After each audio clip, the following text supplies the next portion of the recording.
In the quiet stillness of the ancient world, there are stories that have passed through the ages, not as loud proclamations, but as whispers carried by the winds of time. One such story is that of Daedalus, a man whose genius shaped the very foundations of myth and invention. Born in the vibrant city of Athens, Daedalus's name became synonymous with craftsmanship, innovation, and tragedy. His hands, skilled in the art of creation, gave birth to wonders that defied the limits of the world he knew. Yet, the life of Daedalus was not simply one of triumph, but of deep reflection, of soaring ambition tempered by loss. In the quiet of the night, as the soft glow of the moonlight bathes the earth, let us journey through the life of Daedalus, from his early beginnings to the legends that followed his name. As we embark on this mythic journey, let the soothing rhythm of the tale guide you into a peaceful reverie. Let your mind drift with the winds of history, and know that, as with all stories, the past whispers softly into the present. If you find comfort in the journey, like, subscribe, and tell me where you're watching from.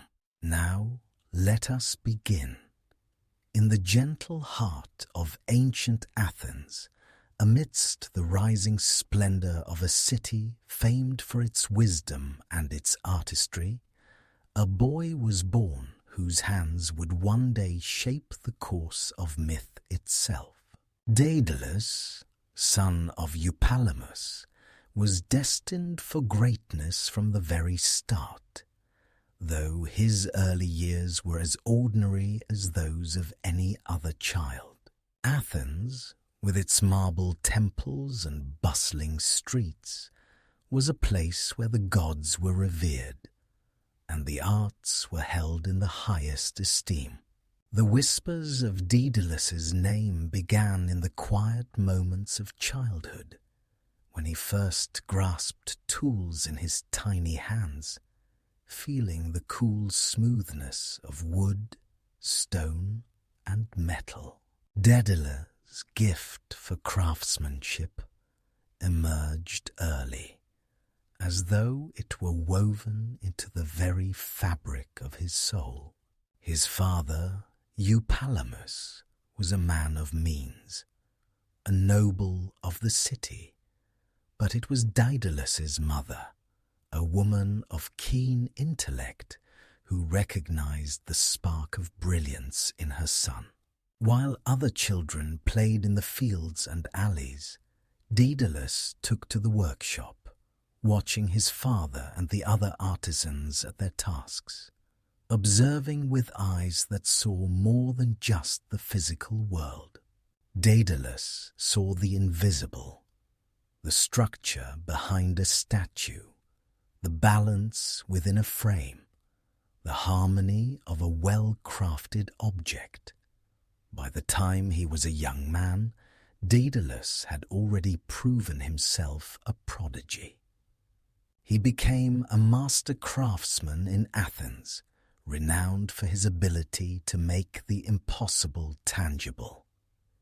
Statues hewn from marble seemed to breathe with life under his hands. Bronze tools were forged with a precision that made other artisans tremble in awe. But it was not just his skill with materials that made Daedalus special. It was his mind, a mind that could imagine what others could not, could dream up creations so intricate that they would transcend the boundaries of their time.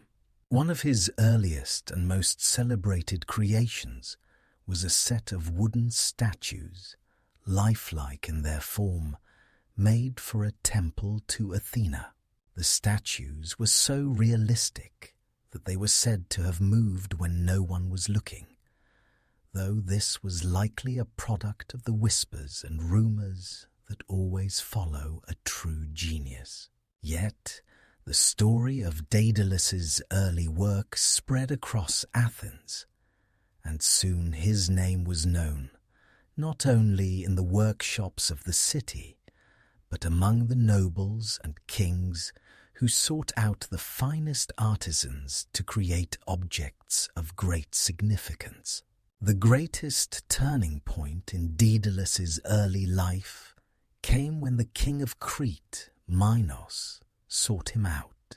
The ruler of Crete had heard of Daedalus's talents, and, knowing that the gods themselves had favored Athens with such a gifted son, desired to bring him to his island. Minos, a man who ruled with both wisdom and an iron fist, knew that Daedalus was a man capable of creating the impossible, and he had a vision in mind that only such a man could bring to life. In Athens, it was rare for an artist to leave his city to serve a foreign king.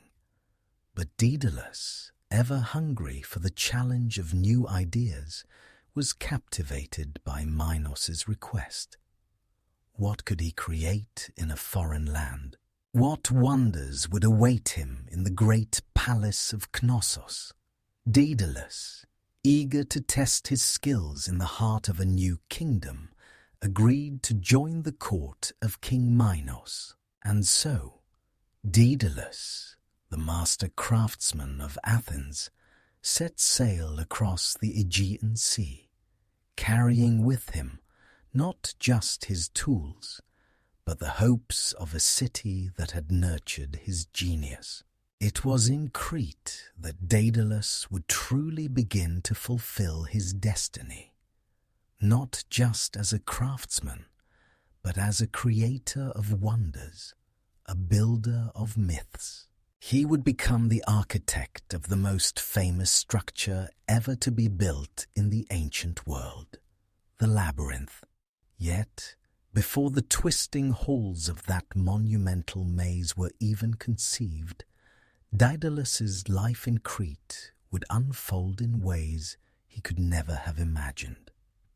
The journey to Crete was not one of mere travel. It was the beginning of a transformation. For in the foreign land of Minos, Daedalus would encounter challenges unlike those in Athens. The gods would soon take note of his works, and his name would be carried on the winds, woven into the fabric of Greek mythology. But that, as the myths tell us, was yet to come. As Daedalus arrived in Crete, there was no way for him to know that the creations he was about to design would forever alter the course of his life, and the lives of those who would come after him. His skills, his artistry, his mind would be tested in ways that would stretch the very limits of human capability. For though the gods may have granted him brilliance, they had also tied him to a fate he could neither escape nor control. Daedalus, once an ordinary boy from Athens, was now a man on the brink of myth. His early life, filled with the quiet rhythms of craftsmanship, would soon give way to the storm of legend. Daedalus, now in the service of King Minos on the island of Crete, found his talents put to the test in ways that even he had not anticipated. While the early days of his time at the Cretan court were marked by admiration and intrigue, it did not take long for the full weight of his genius to be recognized. Minos, a ruler both wise and ambitious, understood the value of such a master craftsman. He saw in Daedalus the potential to create not just objects of beauty, but marvels that would leave an indelible mark on the world. At first, Daedalus worked in a manner similar to his days in Athens, fashioning delicate statues, intricate tools, and mechanical wonders for Minos's court. Yet, his skills quickly expanded beyond mere artistry. Daedalus was not simply a craftsman. He was a creator of the impossible. It was this deeper understanding of form, function, and engineering that made him more than a mere artisan. He was an architect of dreams. King Minos, captivated by Daedalus's mind, soon tasked him with a project unlike any other: the creation of the labyrinth. The myth of the Minotaur had long been told, but its keeping had been nothing more than a series of rudimentary enclosures and cages. Minos sought a solution that would not only contain the creature, but would also turn its very prison into an architectural masterpiece, one that would be impossible to escape. It was here that Daedalus's true genius began to unfold in a way the world had never seen before. The labyrinth, designed to house the fearsome Minotaur, was a puzzle of the most intricate kind. Daedalus was called upon to create a structure so vast and complex that even the cleverest minds could not fathom its layout. To do this, he drew from the natural world, the geometry of the stars, and the mathematical knowledge of his time, merging them with his own innate understanding of space and design. The labyrinth would be a maze of twisting corridors and dead ends, where even the most skilled navigators would become lost. Daedalus worked tirelessly, his mind consumed by the challenge before him.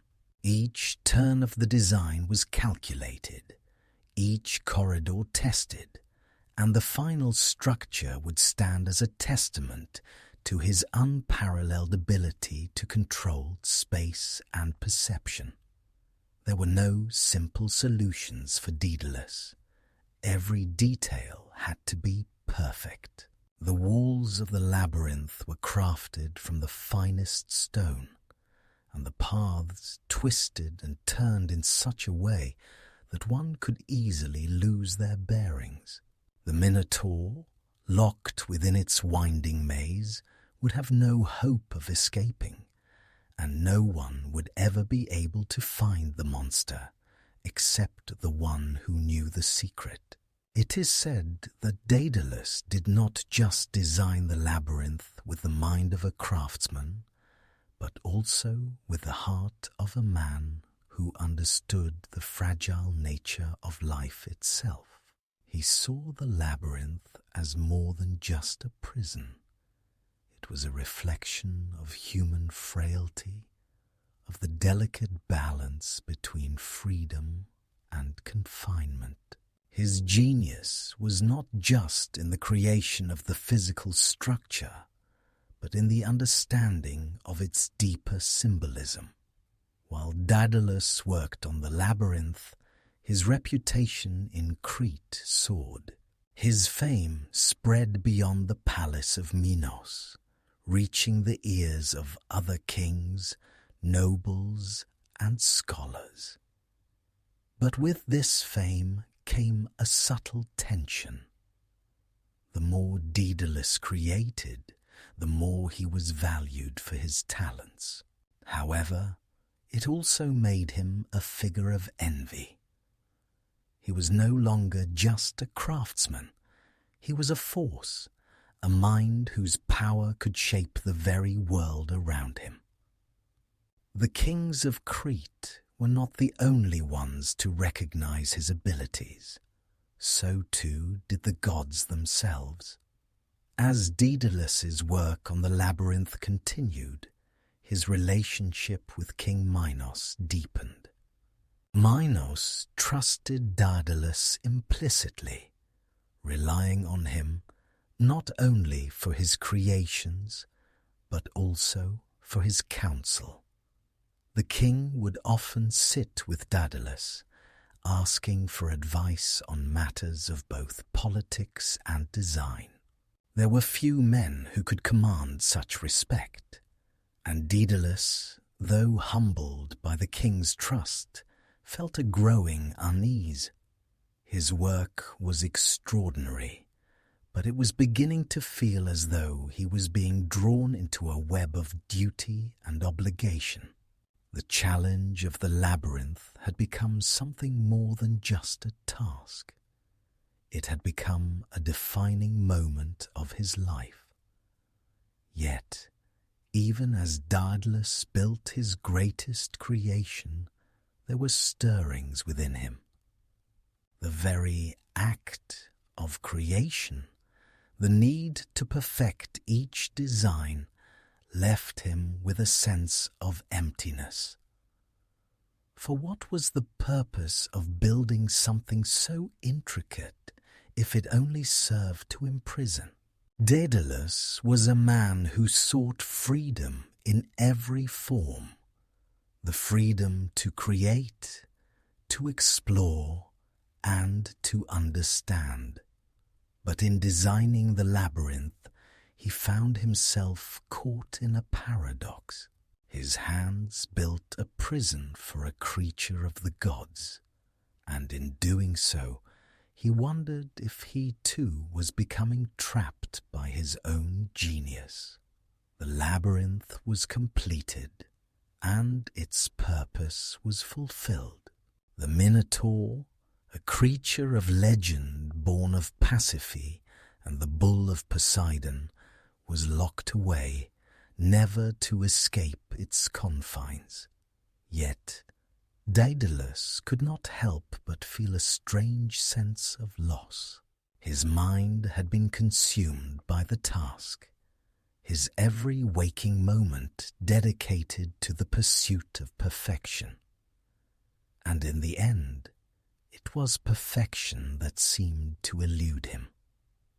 The labyrinth was an achievement beyond compare, but it came at a cost. As Daedalus stood at the heart of the labyrinth, looking upon his creation, he realized that the gift of skill, the gift of creation, was both a blessing and a burden. His genius had shaped the world in ways few could understand, but it had also created something that was both beautiful and sorrowful. For in creating the perfect prison, Daedalus had unwittingly imprisoned himself. As Daedalus's reputation grew and his influence spread throughout the courts of Crete, another figure from his past remained in his thoughts, an echo of an earlier time, a young boy named Perdix, his nephew. Perdix, the son of Daedalus's sister, had once been Daedalus's pride and joy. A brilliant child with a mind for invention, Perdix had inherited his uncle's sharp intellect and curiosity. As a young boy, Perdix often accompanied Daedalus in his workshops, observing, learning, and sometimes even offering ideas that impressed the elder craftsman. But while Perdix showed great promise, the bond between them was about to be tested by a cruel twist of fate. Perdix's genius lay not in the sculpting of stone or the weaving of intricate designs, but in the world of mechanical inventions. One day, as Daedalus worked tirelessly on his projects, Perdix presented a device, a mechanical tool designed to cut and carve wood with great precision. It was a simple yet ingenious device based on the idea of a saw, a tool that could revolutionize the way wood was shaped. It was an invention of great potential, one that Daedalus, ever the master craftsman, saw immediately as a worthy creation. But in the heart of Daedalus, a darker seed began to grow. The young boy's brilliance was too close to his own. Perdix, with his sharpness and his creativity, threatened to overshadow Daedalus. In a world where fame and skill were currency, the thought of being surpassed by a younger generation brought with it a feeling Daedalus was unfamiliar with: jealousy. It was in this moment of insecurity that Daedalus made a tragic decision. Overcome with pride and fear, he sought to rid himself of the rival that was Perdix. Whether through the hand of a god or of his own devising, Daedalus pushed his nephew from a high tower. Perdix fell to the ground, his young life snuffed out in an instant, and Daedalus's heart grew cold with the weight of his own guilt. But the gods, as they often do in such tales, would not allow such an act to pass without consequence. The goddess, Athena, ever the protector of wisdom and knowledge, took pity on Perdix. In her grief, she transformed the fallen boy into a partridge, a bird that would forever be associated with the ground. The partridge, with its constant fluttering, seemed to embody Perdix's unfulfilled potential, his untimely end marked by a symbol that would linger in the natural world. Athena's transformation was a divine punishment and a reminder that wisdom and creativity should never be tainted by envy. Daedalus, once filled with the pride of a master craftsman, was now burdened with the heavy weight of regret. Perdix, who had once been his protege, was gone. His life taken by Daedalus's own hands. It is said that Daedalus, stricken with remorse, would never again feel the same joy in his craft. The death of Perdix haunted him, casting a shadow over his greatest achievements, and every invention that followed was marred by the memory of that tragic act. This episode in Daedalus's life serves as a sobering reminder that genius, while a gift, is also fraught with its own pitfalls. To create is to embrace both beauty and destruction, as Daedalus learned all too well.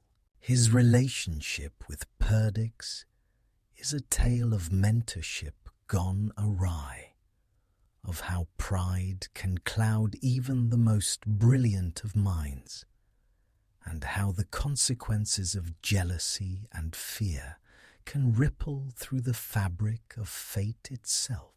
In the silence of the workshop, surrounded by the tools and creations that defined his life, Daedalus would often reflect on his actions. The memory of Perdix would come to him in quiet moments, a haunting presence that accompanied him through the years. The young boy's death was not something that could be erased, nor would Daedalus ever escape the weight of his decision. But the gods, in their wisdom, have a way of balancing the scales of fate. Daedalus would soon be called upon again, not just as a craftsman, but as a man who could rise above his darkest moment. The lessons learned through Perdix's death would influence Daedalus' work in ways he could never have imagined. For though he had fallen, through his sorrow, Daedalus would once again rise.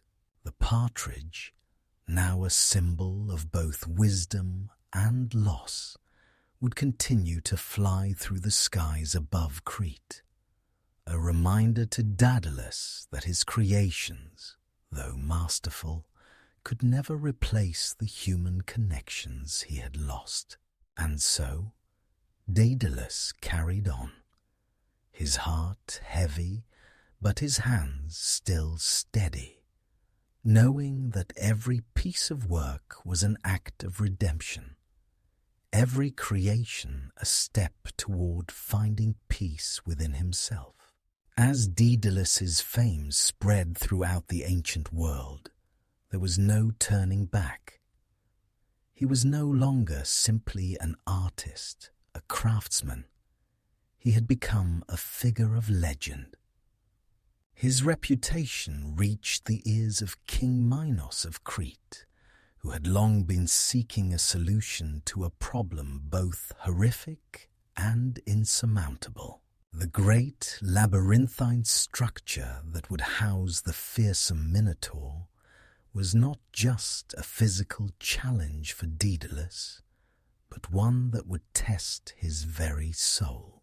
King Minos's kingdom was a powerful one, and Minos himself was a ruler whose pride was matched only by his desire for greatness. But even with such immense power, there were things that could not be controlled, forces that could not be tamed. The Minotaur, born of Pasiphae, Minos's wife, and the bull of Poseidon, was a creature both terrifying and powerful. It was a creature that could not be contained within a simple prison or cage. It needed something far more intricate, far more cunning. And so, the king turned to Daedalus, the master craftsman, whose ingenuity was said to be rivaled only by the gods themselves. Minos's command was clear.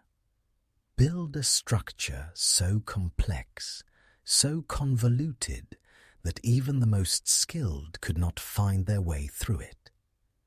The creature must be contained forever.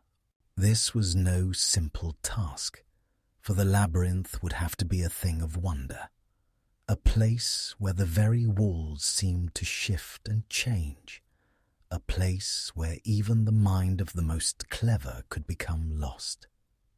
It would need to be a maze that was not only physically disorienting, but mentally discombobulating, a space that played with the senses and distorted the very laws of space. Daedalus, ever the visionary, accepted the challenge without hesitation. His mind, constantly filled with new ideas and possibilities, saw this task not as a burden, but as an opportunity to push the limits of his creativity and skill. Yet, the challenge was not just one of technical precision, but of deep philosophical importance. To create a maze that could hold a creature of the gods was to grapple with the very idea of control. Could Daedalus, in his brilliance, truly master the forces of nature and divinity? Or was he, like the Minotaur, destined to be trapped in the webs of his own design? For months, Daedalus worked in secret, hidden within the walls of the palace of Knossos. His mind was consumed by the task, his hands moving tirelessly, sketching, carving, measuring, and adjusting. The blueprints of the labyrinth took shape in his mind, and what started as an abstract idea became something far more intricate and detailed. Each hall, each corner, each doorway, everything had to be perfect. The labyrinth's paths twisted and turned in impossible ways, designed to confound even the most seasoned navigator. The idea was simple: create a structure that would allow no escape, no exit, no way out. But as Daedalus worked, a question lingered in his mind. What was the cost of such a creation? The labyrinth, in its complexity, would trap the Minotaur. Yes, but what would it do to those who found themselves within its walls? Could Daedalus's mind, so deeply immersed in the task, ever fully comprehend the consequences of his creation? It was a thought that troubled him in the quiet moments, but he pushed it aside, focusing instead on the mechanics of the labyrinth. In the darkened corridors of Knossos, Daedalus envisioned the paths in his mind.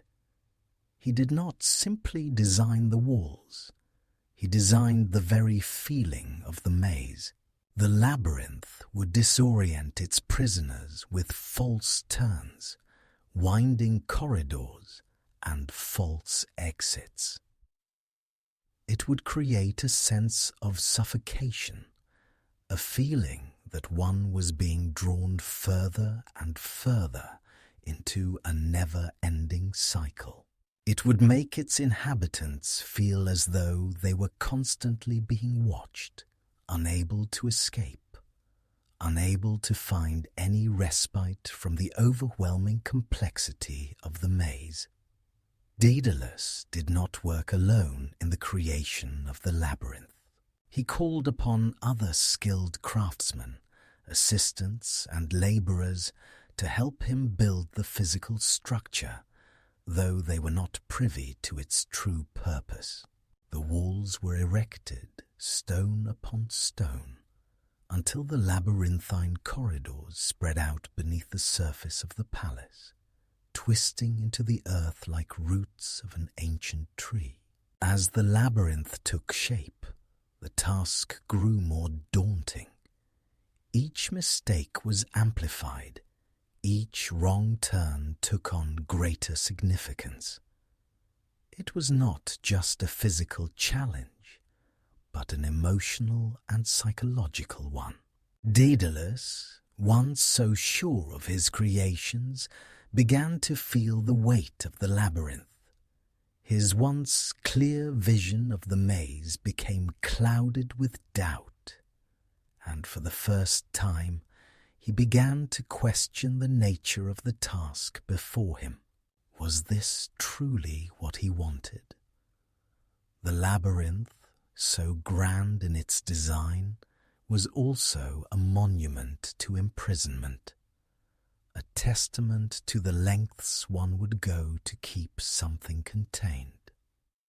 As he placed the final stone in the heart of the maze, Daedalus wondered if he, too, had become a prisoner of his own design.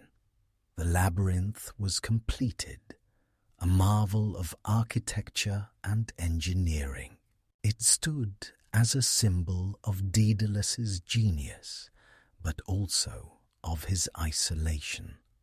The creature it was meant to hold, the Minotaur, would remain trapped within its walls, never again to threaten the kingdom of Crete. Yet, in that moment of triumph, there was little celebration. The labyrinth, as magnificent as it was, had become a reflection of the complexities within Daedalus himself. He had created a place of containment, a space where freedom was impossible, and in doing so, he wondered if he had trapped himself as well. Minos, seeing the completion of the labyrinth, praised Daedalus for his work, calling it the greatest creation ever made. But Daedalus, standing in the heart of the maze, could not shake the feeling that something had been lost in the process. The labyrinth was a triumph, yes, but it was also a reminder of the cost of genius, the price of ambition, and the consequences of creating something that could never truly be free. In the heart of the labyrinth, a creature of myth and terror was held. Its name whispered through the halls of Knossos as a symbol of fear and the consequences of hubris. The Minotaur, born of a twisted union between the Queen of Crete, Pasiphae, and a bull sent by the god Poseidon, was a beast both monstrous and tragic. Its very existence was a testament to the god's power, but also to the folly of men and gods alike. Its form, half man, half bull, struck terror into the hearts of those who had the misfortune to encounter it. The Minotaur's story began not in the depths of the labyrinth, but in the waters of the gods. Minos, king of Crete, had prayed to Poseidon for a sign of favor, asking the god to send him a great bull as a mark of his divine right to rule. Poseidon answered Minos's prayer, sending a magnificent white bull from the sea. Yet Minos, driven by pride and desire for power, decided to keep the bull for himself rather than sacrifice it to Poseidon as he had promised. Enraged by the king's defiance, Poseidon cursed Minos and his household. The goddess Aphrodite, in turn, placed a curse upon Pasiphae, the queen, compelling her to fall in love with the bull. Out of this unnatural passion, the Minotaur was born, a beast of great strength and ferocity. Its mother, Pasiphae, could not bear to see her child killed, even though the creature was a source of horror. She locked the Minotaur away in the labyrinthine maze that Daedalus had so brilliantly created, hiding it from the world and protecting it from its own madness. In the depths of the labyrinth, the Minotaur lived in isolation, its hunger and rage growing with each passing day. The labyrinth itself became a prison for more than just the beast. It was a place of darkness, confusion, and despair. A place where not just the Minotaur, but anyone who entered could be lost. The creature, though bound within the walls of Daedalus's creation, seemed to echo the very nature of the maze, trapped, confused, and violent. Its presence in the labyrinth was as much a curse as a punishment, for the Minotaur could never escape, nor could it understand why it was condemned to such a fate. Each year, as the power of Crete grew, the people of Athens faced a terrible tribute. Minos, in his wrath, demanded the sacrifice of 7 youths and 7 maidens from Athens to feed the Minotaur. This tribute was meant to atone for the death of Minos's son, Androgeus, who had been killed during a visit to Athens. His death was the catalyst for Minos's unrelenting desire for vengeance. The Athenians, weakened by this annual toll, were forced to send their finest youth into the labyrinth to meet their fate. They would never return, lost in the maze, becoming nothing more than food for the Minotaur. The gods watched this ritual, some with indifference, others with sorrow. Daedalus, the creator of the labyrinth, was a man who understood the nature of fate. He had built the labyrinth not just as a prison for the Minotaur, but as a symbol of the king's will to control that which was beyond his control. Yet, the labyrinth had become something much darker. A space where innocent lives were sacrificed to appease a king's wrath, and a monstrous creature that was as much a victim of fate as its captors. One year, as the time for the tribute approached once again, the city of Athens found itself in a state of desperation. The people could not bear the thought of sending their children to die in the labyrinth to face the monstrous Minotaur. Yet, as fate would have it, the gods would intervene in ways neither Minos nor Daedalus could foresee. It was during this time of despair that Theseus, the son of Argeus, the king of Athens, stepped forward. Theseus, a young hero of great strength and courage, vowed to put an end to the bloodshed. He volunteered to be one of the youths sent to Crete with a secret plan to defeat the Minotaur and end the terrible tribute once and for all. His courage was matched only by his determination to bring peace to Athens. As Theseus journeyed to Crete, Daedalus's heart grew heavy. Though he had built the labyrinth to contain the Minotaur, he had never envisioned it as a place for such heroics. He had never imagined that his creation would one day be the battleground for a fight to the death. Theseus, brave and skilled, was no mere tribute. He was a challenge to the labyrinth itself. The very maze Daedalus had created to imprison the beast would now become the arena for a struggle that would shape the course of history. Theseus, upon arriving in Crete, found an unexpected ally in Ariadne, the daughter of King Minos. Ariadne, moved by Theseus's bravery and driven by a desire to free her people from the cruel tribute, gave him a ball of thread, a simple but vital tool. With the thread, Theseus could mark his path as he navigated the labyrinth, ensuring that he would not become lost like the many who had come before him. In the heart of the labyrinth, Theseus faced the Minotaur in a battle that would echo through the ages. Armed with nothing but his strength and the thread given to him by Ariadne, he fought the creature in a dark and twisted labyrinth of stone. The Minotaur, fueled by rage and hunger, was a powerful foe. But Theseus's courage proved stronger. With a mighty strike, Theseus killed the Minotaur, bringing an end to the creature's reign of terror.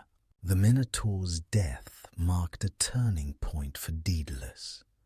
For his creation, once a symbol of power and control, had become the site of a hero's victory. The beast was dead, but the labyrinth would live on as a reminder of the terrible price of hubris and the sacrifices demanded by pride. Daedalus, though relieved that the tribute had ended, could not escape the shadow of the Minotaur. His creation had been used to bring about death, and though it had been defeated, the mark of tragedy remained. The labyrinth, a masterpiece of Daedalus's genius, had been constructed to contain a monster, a creature born from the wrath of gods and the curses of kings. Yet its true brilliance lay not in its purpose of confinement, but in the very manner of its design.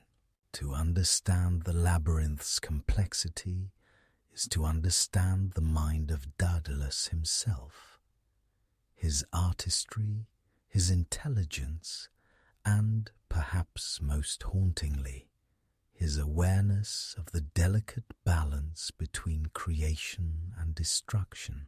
From the moment King Minos entrusted Daedalus with the task of designing a place to imprison the Minotaur, the challenge before him was not simply one of building with stone and mortar. The labyrinth was to be more than just a prison. It was a puzzle, a maze of pathways so intricate that even the gods themselves might find themselves lost within it. Daedalus was not tasked with merely enclosing a beast. He was asked to create a structure that would twist reality itself, a design that would turn the very act of navigation into an impossibility. In the ancient world, few could comprehend the extent of Daedalus's vision. The labyrinth was not a simple series of chambers and corridors, like those of a typical dungeon. No, it was an ever-shifting, winding entity, a place where the passage of time and the flow of space were distorted. Each corridor was designed to mislead the senses, to cause the traveller to lose their bearings, to turn back upon themselves in endless circles. Every step taken in the labyrinth could lead deeper into its heart or back to the very beginning. Daedalus was a master of perception, and it was this understanding of how the mind works in relation to space that made his creation so remarkable. The design of the labyrinth was, in essence, an illusion, a place where physical walls were but a part of the deception. Daedalus did not simply rely on the materials at his disposal. He relied on the art of psychology, understanding that the mind could be as easily trapped as the body. He created the maze to confuse, to twist, to defy logic and reason. To wander its passages was to step into a world where nothing was quite as it seemed. The walls, tall and imposing, seemed to shift and change with every glance. The hallways, though uniform in shape, led one on a journey that could stretch on forever. Yet, even within this immense puzzle, there was an elegant structure.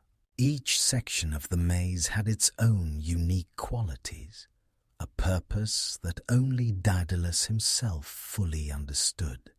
The paths were not random, they were deliberate. Each twist and turn was calculated to disorient the traveller, to cause them to lose track of time and direction. The corridors grew narrower and more claustrophobic the deeper one ventured, as if the labyrinth itself was alive, pressing in on its prisoners. The architecture of the labyrinth, though vast and overwhelming, was also an intricate work of art. Daedalus was a master craftsman, and even in the midst of creating something so complex, he never lost his appreciation for beauty. The walls, though designed to trap and confuse, were adorned with carvings and engravings, delicate designs that told the stories of gods and heroes, of triumph and tragedy. In a sense, the labyrinth was as much a canvas as it was a prison. Daedalus, through his work, imprinted a part of his soul onto every stone. But the true brilliance of Daedalus's design lay not in the visual complexity of the maze, but in the mechanics of its construction. He used every trick of engineering at his disposal to make the labyrinth a true challenge. The pathways were constructed to give the illusion of infinite expansion, yet in truth the space was finite. The traveller might feel as though they were walking for hours, only to find themselves back at the same starting point without ever having made progress. The passages twisted in on themselves, creating an endless loop, while the walls seemed to grow taller, the air heavier. Daedalus, ever the visionary, understood that to contain the Minotaur, the structure had to be both a literal and psychological prison. It wasn't enough for the beast to be kept within walls. The very act of navigating the space had to become a form of entrapment. The Minotaur, though monstrous in strength, was, like all beings, subject to the limitations of space. The maze was the ultimate cage, a structure so intricate and complex that even the gods could not fathom it. But it was also a mirror of Daedalus himself, a reflection of his own mind, of his own struggles to contain his brilliance and his pride. As Daedalus worked, he must have wondered what would become of his creation. Would it stand the test of time? Would the Minotaur ever escape its confines? And what of the people who would enter it? Would they too become trapped in the maze, victims of his creation? These thoughts lingered in Daedalus's mind as he laboured, but the sense of duty to Minos and to his craft drove him forward. There was no room for doubt, no time for hesitation. The labyrinth must be completed. In the end, the labyrinth was a success, at least in the sense that it served its purpose. The Minotaur was confined, trapped within its walls, a creature of rage and hunger, destined to remain hidden in the maze for all eternity. But the maze itself became something more. It became a symbol of Daedalus's genius, but also of the danger that comes with creation. To build something so intricate, so complex, was to open a door to the unknown. And though Daedalus had created a masterpiece, he had also created a prison, a place where not just the Minotaur, but the very concept of freedom was lost. The labyrinth, in all its glory, became a testament to the power of Daedalus, but also to the cost of ambition. It was a creation that both served and destroyed, a puzzle that would remain unsolved for generations to come. And in the heart of the labyrinth, the Minotaur continued to wait, its roar echoing through the halls, a reminder of the price of creation and the limits of human mastery. King Minos of Crete, whose rule was both magnificent and merciless, was a man whose presence loomed over the island like a shadow cast by the gods themselves. His power was unchallenged, and his desires, fueled by a sense of divine right, shaped not only the land he governed, but also the very myths that surrounded him. To live under Minos's reign was to live under a king who demanded loyalty, obedience, and sacrifice. The city of Knossos, with its sprawling palace and labyrinthine corridors, reflected the very essence of Minos's rule, a structure of both beauty and control, grandeur and tyranny. Minos, like many rulers of the ancient world, saw himself as a man chosen by the gods. His line, he believed, was descended from Zeus, the king of the gods himself. This divine heritage granted him, in his eyes, the right to rule over Crete and beyond. His power was absolute, his word law. The people of Crete revered him, but they also feared him, for he was a king who would not hesitate to use his authority to crush any who dared oppose him. It was within this context that Daedalus, the greatest craftsman of his time, found himself bound to the service of King Minos. Daedalus, though a genius in his own right, had come to Crete not just as a craftsman, but as a servant to the will of Minos. His talents, his brilliance, had been bent to the service of a king who saw the world not as a place of cooperation and harmony, but as a realm in which power was the ultimate currency. For Minos, Daedalus was not just a tool for creating beautiful works of art or intricate devices. Daedalus was an instrument of control. The labyrinth, with its twisted corridors and endless paths, was a symbol of this power. Minos needed it to keep the Minotaur contained, but in a deeper sense, the labyrinth became a metaphor for his rule, a system designed to keep order, to control, and to ensure that no one could ever escape the reach of his authority. While Daedalus toiled in his workshops, creating marvels for the king, there were darker moments in the palace of Knossos, moments when the true nature of Minos's reign came to the forefront.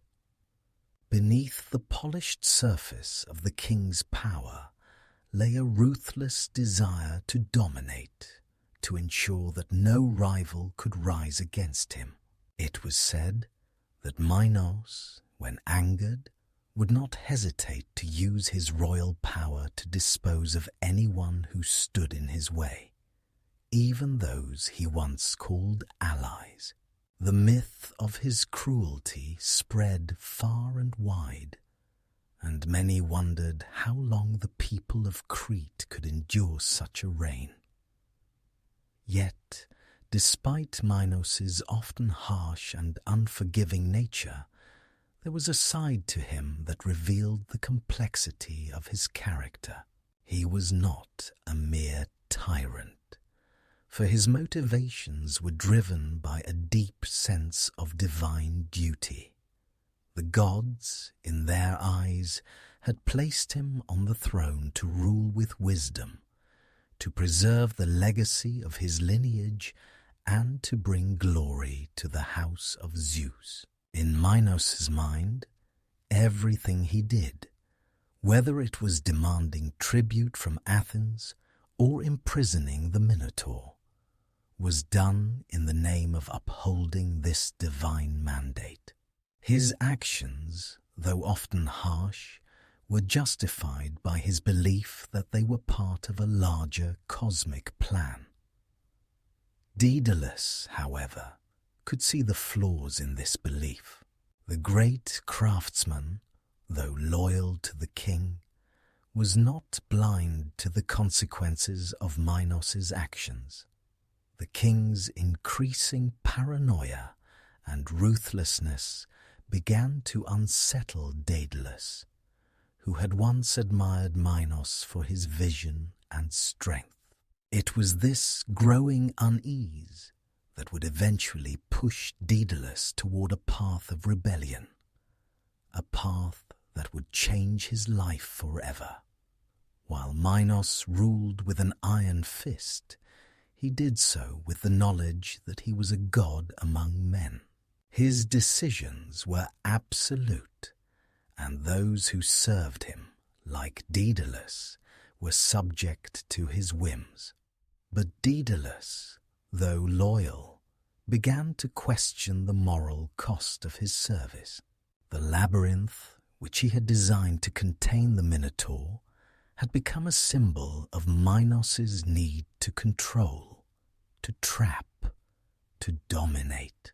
And though Daedalus had created it as a work of genius, he could not help but feel that the king's obsession with power had distorted the true purpose of his art.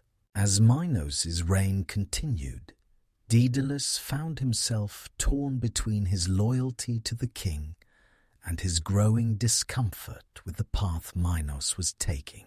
The sacrifices made in the name of the king's desires, the cruelty inflicted on the people of Athens, and the ever-present shadow of the labyrinth all weighed heavily on Daedalus's conscience.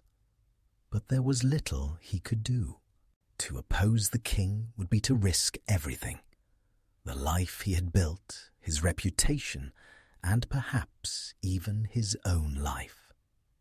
In the court of Knossos, Daedalus continued to craft his masterpieces, creating tools, automata, and sculptures that delighted and amazed the royal family. Yet, as the years passed, the pressure of serving a king like Minos began to wear on Daedalus. He had created wonders, yes, but he had also contributed to the king's obsession with control. The labyrinth, though a triumph of his craft, had become a monument to a rule that was increasingly despotic and cruel. Daedalus's time under Minos would not last forever. The kingdom of Crete, like all things, was subject to change. Yet, for the moment, Minos continued to reign supreme, a god among men, his power unquestioned. Daedalus, once a man of pure artistry and invention, now found himself a servant to the will of a king who sought not only to control the physical world, but the very hearts and minds of his people. And in that struggle between creation and destruction, Daedalus would find himself caught in a web of his own making. As the years passed, Daedalus's fame spread across the known world, not just as a master craftsman, but as a man whose mind could conceive of wonders far beyond the ordinary. Yet, even as he worked tirelessly for King Minos, he could not escape the gnawing feeling of entrapment. The labyrinth he had created, once a symbol of his genius, had now become a prison in more ways than one. In this twisting maze of stone and stone alone, Daedalus realized that he was bound. His fate tied to a kingdom whose ruler was becoming increasingly obsessed with power. But it was not just Daedalus's own freedom that was at risk. There was also the life of his son, Icarus. Icarus, a boy full of vitality and promise, was the light of Daedalus's life, his one true joy amidst the growing shadows of the court. The bond between father and son was strong, and Daedalus had always sought to protect Icarus from the harshness of the world. But even a father could not protect his child from the pull of fate. It was this sense of growing helplessness that led Daedalus to a momentous decision, one that would shape the course of their lives forever. In the heart of the island of Crete, Daedalus found himself staring into the sky one day, filled with a longing for freedom. The walls of Minos's palace, the endless corridors of the labyrinth, the weight of the king's ever-watchful gaze, these were no longer tolerable. He could no longer bear the thought of being trapped, both by the kingdom and by the past. The only escape from Crete, Daedalus realized, was the sky. Daedalus had long studied the flight of birds. The soaring creatures above were symbols of freedom, of movement, of an existence unbounded by the confines of earth. He had watched the wings of birds cut through the air with a grace that seemed impossible, and he knew that if anyone could find a way to make flight possible for a human, it was him. The great craftsman, whose hands had shaped so many things, now sought to shape something even more extraordinary. A pair of wings that would carry him and his son far away from the grasp of Minos. In the solitude of his workshop, Daedalus set to work. He gathered feathers, wax, and thread, materials that seemed so fragile, yet so full of potential. The task before him was not just technical, it was symbolic. He was not only creating wings, he was creating freedom itself. The wings were to be a masterpiece of both design and engineering. They had to be lightweight, strong enough to bear the weight of a human, and yet flexible enough to handle the unpredictable currents of the sky. Daedalus, with his keen understanding of both craft and nature, fashioned two sets of wings, one for himself and one for Icarus. As he worked, Daedalus couldn't help but feel a sense of exhilaration. The wings he crafted were nothing short of miraculous. The feathers were carefully arranged in layers, each one placed with precision, and the wax that bound them was mixed to the perfect consistency. Every stroke of Daedalus's hand brought the wings closer to completion, and with each passing day, the promise of freedom seemed more within reach. But, as always with Daedalus, there was a price. The wings were not just a tool of escape. They were a symbol of his rebellion against the forces that had controlled him for so long. They were his declaration that he would not be trapped by the walls of Crete, by the labyrinth, or by the will of a king. And as he looked at the wings, Daedalus could not help but feel the weight of the decision he had made. The sky was a vast, uncontrollable expanse, and though the wings were his means of escape, they were also a potential death sentence. To fly was to risk everything, to risk falling, to risk the gods' wrath, to risk the unknown. Yet Daedalus was a man driven by necessity, by the need to break free.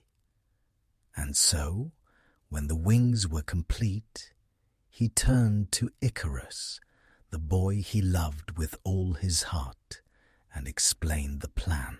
They would fly together, leaving behind the confines of Crete, soaring through the skies to freedom. But as he spoke, Daedalus gave his son a warning, one that would echo through the ages. Fly neither too low, for the dampness of the sea will weigh down your wings, nor too high, for the heat of the sun will melt the wax. Keep to the middle path, and you will reach safety. The day came when the wings were ready, and Daedalus and Icarus stood on the shore, the salty breeze of the sea brushing against their faces. The wings, though strange and unfamiliar, felt light and powerful as they strapped them on. The world stretched out before them, a vast expanse of blue sky and endless horizon.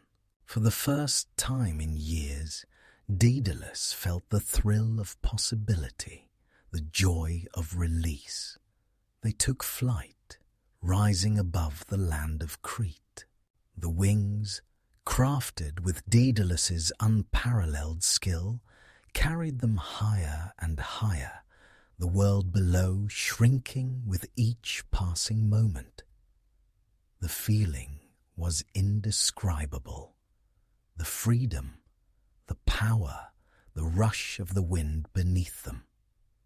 For Daedalus, it was the culmination of a lifetime of work, a moment of triumph over the walls that had confined him for so long.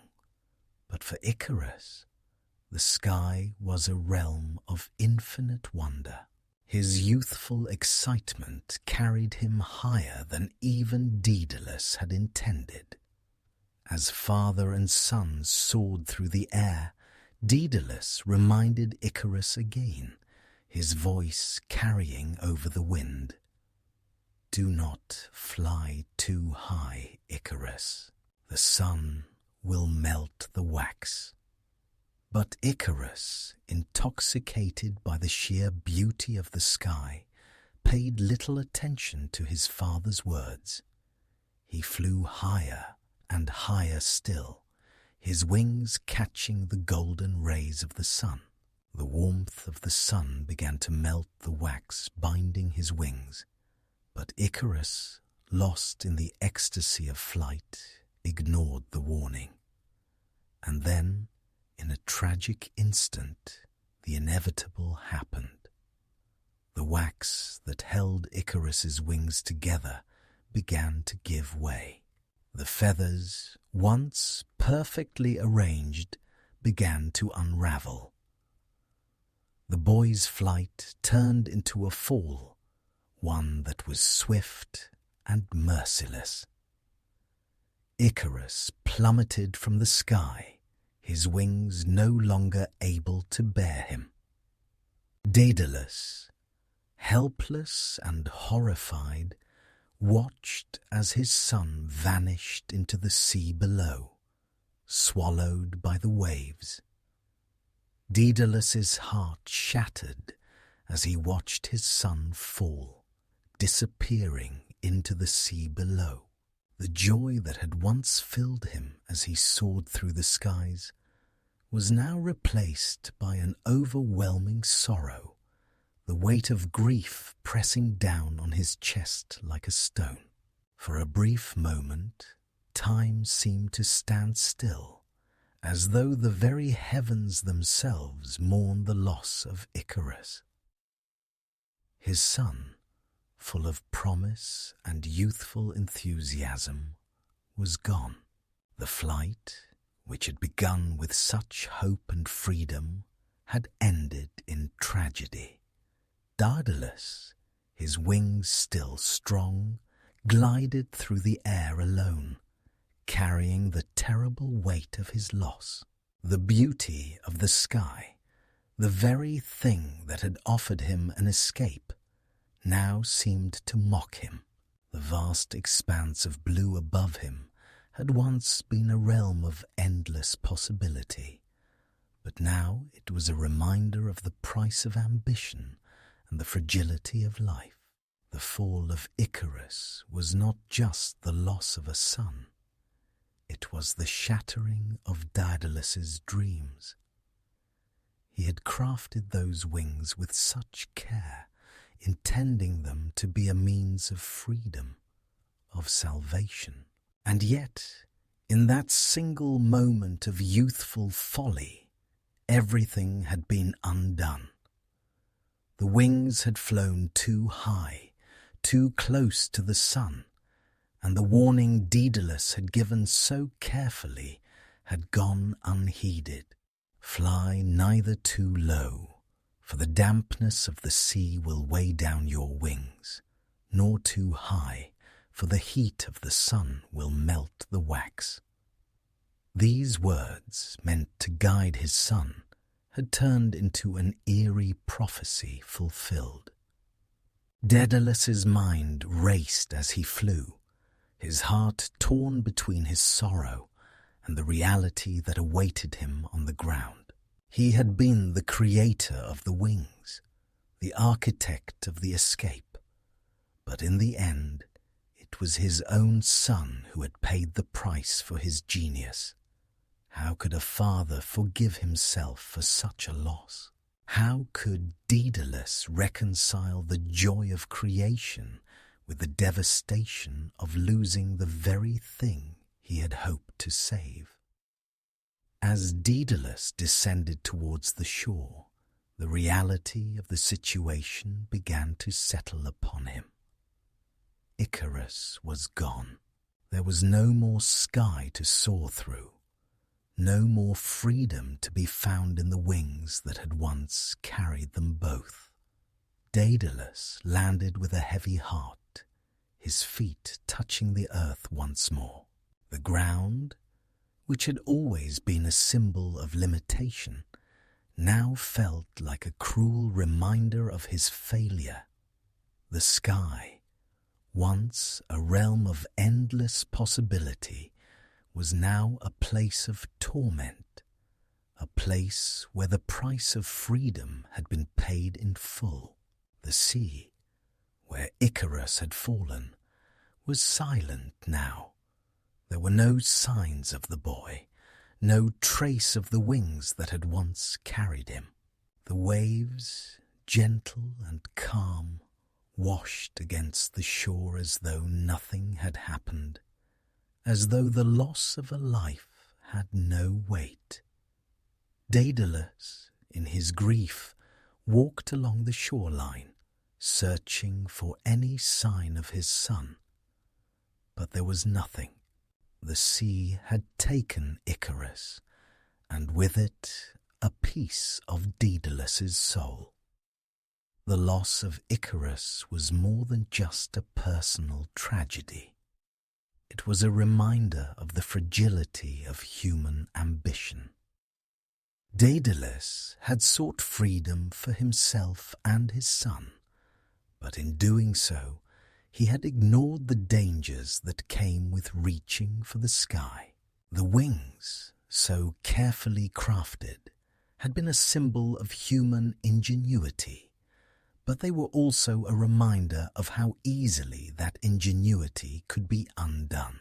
Daedalus's warning, his plea to Icarus to be careful, had gone unheeded, and now he was left with nothing but the wreckage of his own creation. The gods, too, had watched the flight with their ever-watchful eyes. They had seen Daedalus's brilliance and Icarus's youthful defiance, and they had allowed the tragic events to unfold as they had. The gods, in their infinite wisdom, knew that the fall of Icarus was an inevitable consequence of human pride. For while Daedalus had crafted the wings with skill and care, it was Icarus's recklessness that led to his downfall. The gods had allowed it to happen, not out of malice, but as a reminder that even the greatest creations were subject to the whims of fate. For Daedalus, the journey back to his workshop was a silent one. The joy he had once found in his craft had been overshadowed by the loss of his son. His hands, once so sure and steady, now trembled with the weight of grief. The wings, the very symbol of his genius, had become a reminder of his failure as a father. He had created something magnificent, something that allowed him and his son to soar through the heavens, but in the end it had cost him everything. As Daedalus walked through the streets of Crete, he felt the eyes of the world upon him. He was no longer just a craftsman. He was a man who had been touched by tragedy, a man whose genius had come at a terrible cost. The people of Crete, who had once admired his work, now looked at him with pity. They saw the man who had created the labyrinth, the man who had built wings to escape, but they did not see the father who had lost his son. And so Daedalus was left with nothing but the memory of Icarus, his son, his pride, his downfall. The wings, though they had once symbolized freedom, were now a haunting reminder of the fragility of life and the price of ambition. Daedalus had flown too high, and now, like Icarus, he was grounded, forced to confront the consequences of his actions. In the quiet of his workshop, Daedalus would often sit, staring at the wings that had once brought him such joy, now broken and useless. His hands, once so skilled in the art of creation, now seemed heavy with the burden of loss. The gods had given him the gift of genius, but they had also given him the curse of knowing the price of that genius. The wind that had once filled the wings of Daedalus and Icarus now seemed to carry only silence. The bright skies, once a vast expanse of hope, had turned into a cold, empty void. The sun, which had glowed so warmly against the horizon, now seemed distant and indifferent. Daedalus, still in flight, could feel the weight of the tragedy bearing down on him like the heaviest of burdens. His son, once so full of life and energy, had fallen from the heavens, and Daedalus had been powerless to stop it. The fall of Icarus was not just the death of a child. It was the death of an idea, a dream, a future that had been full of potential. The wings, crafted with such care, had been designed to be a means of escape, a tool for freedom. And yet, in the blink of an eye, they had become the cause of Icarus's undoing. Daedalus had warned his son, had begged him to fly the middle path, not too high nor too low, but Icarus, in his youthful exuberance, had ignored the caution. And now the sea below was the only witness to his fall. Daedalus, though shaken to his core, did not stop flying. His wings still held strong, the craft he had spent so long creating continuing to carry him through the sky. But the air, once full of exhilaration, now felt heavy. Each beat of his wings felt like an echo of his loss. He had tried to save his son, to guide him away from danger, but in the end, it had been Icarus's recklessness that had sealed his fate.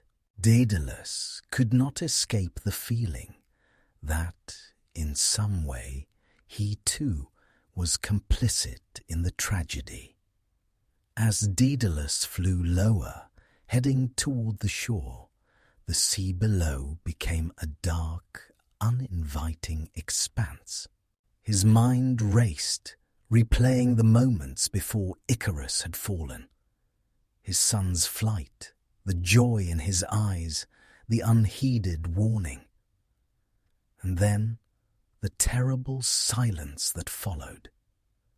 Daedalus's thoughts, clouded by grief, found no peace. There was no solace to be found in the sky, no comfort in the wind that still carried him toward the earth.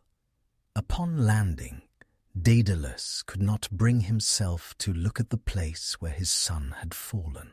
He stood at the edge of the shore, the waves gently lapping at his feet, and stared into the vastness of the sea. It felt as though the world had become distant, as though he had been cut off from everything he had once known. The labyrinth, his masterpiece, his wings, his creations, everything seemed meaningless now. Nothing mattered in the wake of Icarus's fall.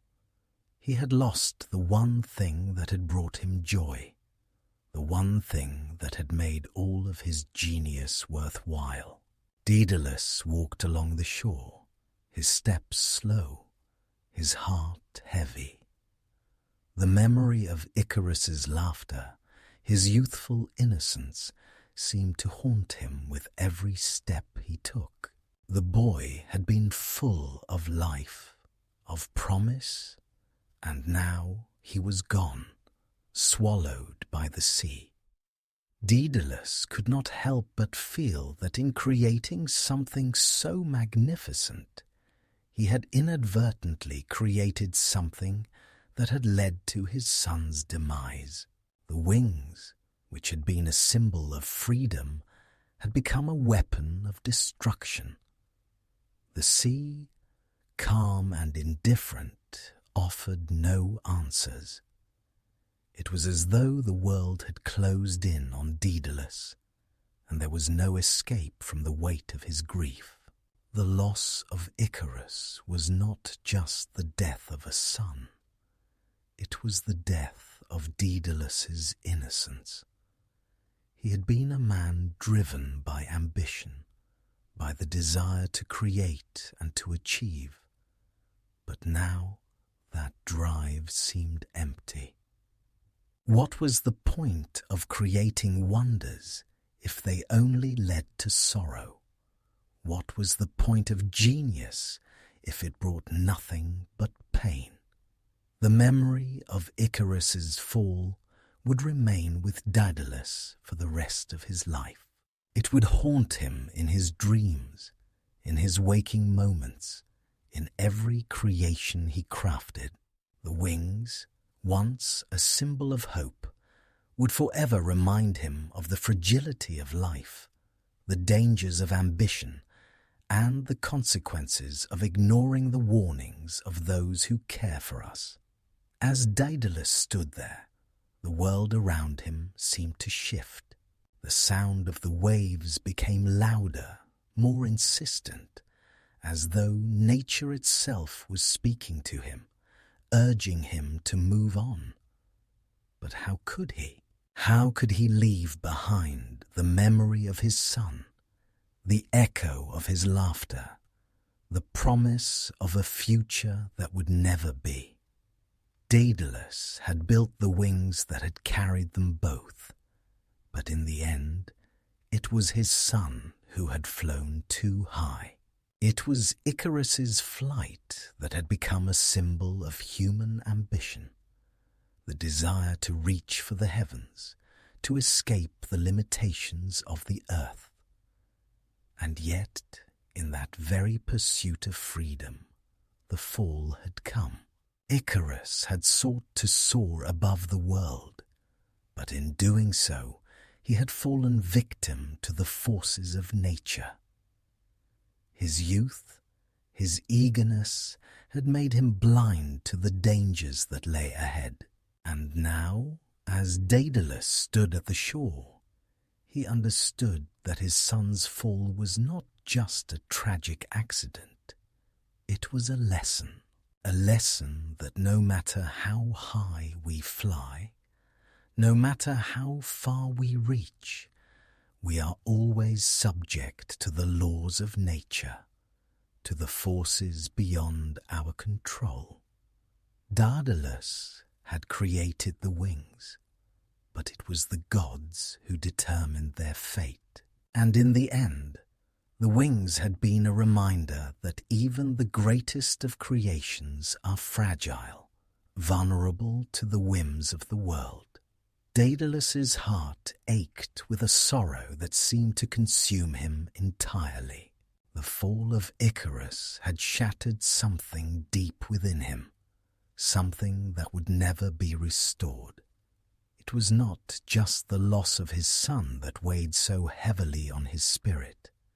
It was the profound sense of helplessness that lingered. He had created, with his own hands, a marvel of invention, the wings that had granted them flight. And yet, those very wings, which had been a symbol of hope and escape, had become the means of his son's demise. In the silence that followed Icarus's fall, Daedalus was left to grapple with the consequences of his actions, with the bitter knowledge that he could never undo what had been done. The sky, once a canvas of endless possibility, now felt like an oppressive void. The wind that had once carried Daedalus and his son into the heavens now felt cold, indifferent, like a reminder of the fragility of life and the consequences of human ambition. As Daedalus walked along the shore, his thoughts were consumed with the memory of Icarus, the boy who had soared with such joy and freedom, only to fall too quickly, too high. He could still see Icarus's face, filled with excitement, as they first took flight together, their wings cutting through the air like birds. And now, all that remained was an emptiness that no amount of genius could fill. Daedalus, lost in his grief, found little solace in the world around him. The beauty of Crete, the grandeur of the palace, the intricacies of his other creations, none of it mattered anymore. His masterpiece, the labyrinth, had served its purpose and was now a monument to both his genius and his sorrow. The work that had once brought him fulfillment now seemed hollow. What was the point of creating, he wondered, when creation itself could lead to such profound loss? What was the value of genius when it could not protect those we love? He had always seen his craft as a gift, a way to contribute to the world, to leave a mark on history. But now that very gift seemed like a curse. He had fashioned wings to escape, to break free from the chains of fate, and yet, in doing so, he had tied his son's life to a cruel fate. Daedalus had been blinded by his ambition, by his desire to reach for something greater than himself. And in that blindness, he had lost the one thing that mattered most. As the days passed, Daedalus withdrew further into himself, consumed by his sorrow and regret. He could not bear to look upon the wings he had crafted with such care. They had been meant to offer freedom, but now they felt like a symbol of his failure. His hands, which had once created masterpieces of art and invention, now seemed incapable of doing anything but carrying the weight of his grief. He could not bring himself to speak of Icarus, for the pain was too great. Every thought of his son felt like a wound that would never heal, a reminder of how fragile life was, how fleeting the moments of happiness and joy could be. It was in these moments of quiet reflection that Daedalus began to consider the deeper meaning of his loss. Icarus, though he had been young and impulsive, had embodied a spirit of freedom, of boundless possibility. It was this spirit that had led him to soar too high, to fly too close to the sun. But it was also this very spirit that Daedalus had admired in him. this courage, this willingness to reach for something greater than oneself. In his grief, Daedalus realized that Icarus had not simply been a victim of fate. He had been a victim of his own dreams. Just as Daedalus had built the wings to escape the confines of Crete, so too had Icarus sought to escape the limitations of the earth. Daedalus's mind turned inward, and he found himself contemplating the nature of ambition. He had spent his life creating, building, designing, always seeking something greater, something beyond what was possible. But now, as he stood on the shores of Crete, he wondered if all that creation had been worth it. Had the pursuit of greatness led him to this point of despair? Had his own ambition, his desire to master the world through his craft, led to his son's fall? The question lingered in his mind, unanswered and unanswerable. It was the great paradox of his life, the tension between creation and destruction, between vision and consequence. In the silence of his grief, Daedalus realized that he would never escape the memory of Icarus. His son, though lost to him, would live on in the lessons he had taught, in the flight they had shared. And so Daedalus vowed to remember him, not as a tragedy, but as a symbol of the boundless possibilities that lay before us. For in his son's flight, in his reckless pursuit of freedom, Daedalus saw something pure, something untainted by the limitations of the world. It was this spirit that Daedalus would carry with him for the rest of his days, the spirit of Icarus, who dared to fly higher than anyone ever thought possible, even if the cost was great. And yet, in that same breath, Daedalus knew that he could never forget the price of that flight.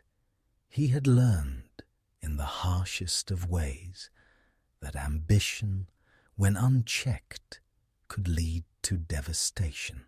The wings that had promised freedom had brought nothing but loss, and Daedalus would forever be haunted by the knowledge that he, in his brilliance, had given his son the means to reach for the stars, only to watch him fall.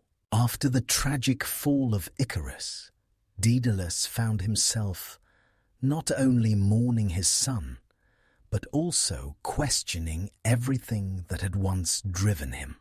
The world around him seemed a mere echo of what it had been. His genius, his craftsmanship, his creations, once symbols of his power and freedom, now reminders of his failure. In the aftermath of such loss, even the beauty of Crete had begun to feel suffocating, its familiar shores now marked by sorrow. There was no solace to be found in the island's labyrinthine streets, or the palace where he had once served King Minos so loyally. Daedalus knew that he could not remain in Crete. The memories of his son, of the wings that had failed him, and of the anger and fear that had accompanied the king's reign had become too much to bear. The weight of his grief, combined with the oppressive presence of Minos, made it impossible for him to stay. Minos, ever suspicious of those around him, would never forgive Daedalus for what had happened, for it was not only the loss of Icarus that pained the king, but the loss of his most valued craftsman. And so, in the darkness of his heart, and with the heavy burden of guilt upon his shoulders, Daedalus made the decision to flee. He knew that his time in Crete had come to an end, that he would never find peace there. But where could he go? What place would offer him the escape he so desperately sought? The answer came in the form of the island of Sicily, a land far from the reach of King Minos and the labyrinths of Crete. Sicily was a place of myth and mystery, a land where both gods and mortals walked side by side. It was here Daedalus believed that he might find some semblance of peace, a place where he could leave behind the weight of his past mistakes and forge a new life, away from the gaze of the king. The journey to Sicily was not an easy one. Daedalus, still haunted by the loss of Icarus, set sail with little more than the clothes on his back and the knowledge of his craft. As he sailed across the open sea, the vastness of the horizon seemed both a comfort and a reminder of all that he had lost. The sea, like the sky, was a realm of endless possibilities. Yet for Daedalus, it had also become a symbol of the unknown, a place where he was adrift, untethered from everything he had once known. When Daedalus finally arrived on the shores of Sicily, he was a man transformed. The once confident and ambitious craftsman had become a broken soul, his heart heavy with grief. Yet, despite the sorrow that weighed him down, there was still a spark within him, a flicker of hope that perhaps here he could rebuild and perhaps find redemption in his work. Sicily, with its rich history and ancient ruins, was a land where the past and the present seemed to intertwine. Daedalus, though weary and filled with regret, was not without his skills.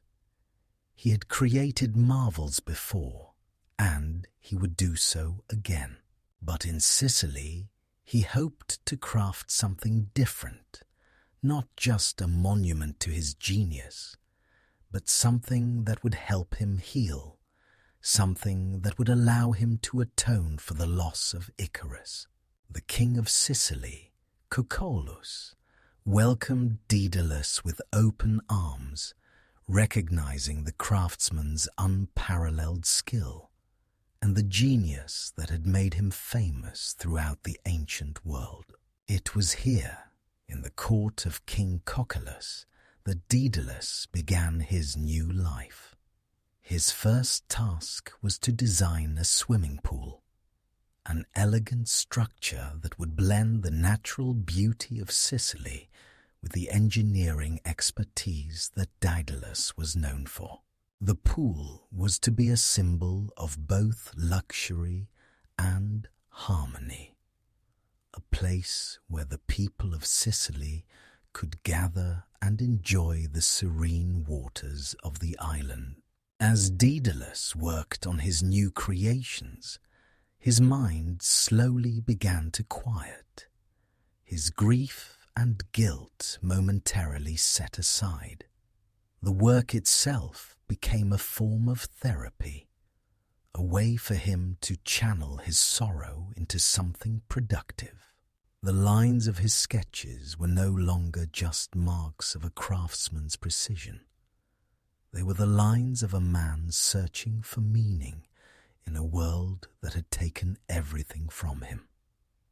With every stone he placed, every design he crafted, Daedalus felt a small sense of peace return to him. Yet, no matter how many wonders he created, the loss of Icarus would never leave him. In Sicily, Daedalus also found a new sense of connection with the people he encountered. Though he had once been a solitary man, consumed by his work and his ambition, here he was treated not just as a master craftsman, but as a man who had endured great tragedy. The people of Sicily, with their warmth and understanding, helped Daedalus see that, perhaps, he could start anew. He was not defined by the mistakes of his past, not solely by the loss of his son, but by his ability to create, to rebuild, and to transform the world around him. Still, Daedalus knew that his past would never fully leave him. The shadows of Crete, of Minos, and of Icarus's fall would remain with him for the rest of his life. But in Sicily, he began to understand that perhaps redemption did not lie in escaping the past, but in finding a way to live with it, to honor it, and to continue creating in spite of it.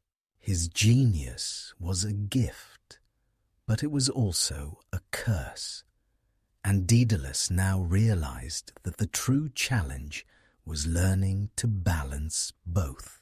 Sicily, with its quiet beauty and its rich history, became a sanctuary for Daedalus, a place where he could at last find some semblance of peace. But it was not just the land itself that brought him comfort. It was the act of creation, the art of rebuilding, of taking the broken pieces of his life and fashioning them into something new. It was here, in this distant corner of the world, that Daedalus would begin the process of healing, not just through his craft, but through the acceptance of his own humanity. After his arrival in Sicily, Daedalus found himself in the court of King Cocculus, a ruler who, unlike the tyrannical Minos, welcomed him with a sense of respect and understanding. King Cocculus, aware of Daedalus's troubled past and the genius that had marked his earlier works, offered the craftsman sanctuary on his island.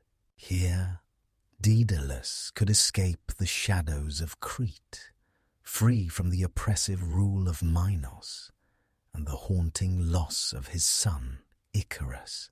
In the warm, welcoming embrace of Sicily, Daedalus began a new chapter of his life, one that, though still marked by sorrow, held the promise of healing. The court of King Cocculus was a stark contrast to the cold, imposing palace of Knossos.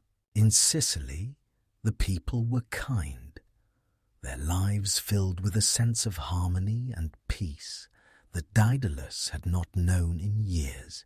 The palace, though magnificent, was a place where the tensions of the outside world seemed distant, and Daedalus, though still bearing the weight of his grief, began to feel a sense of belonging once more.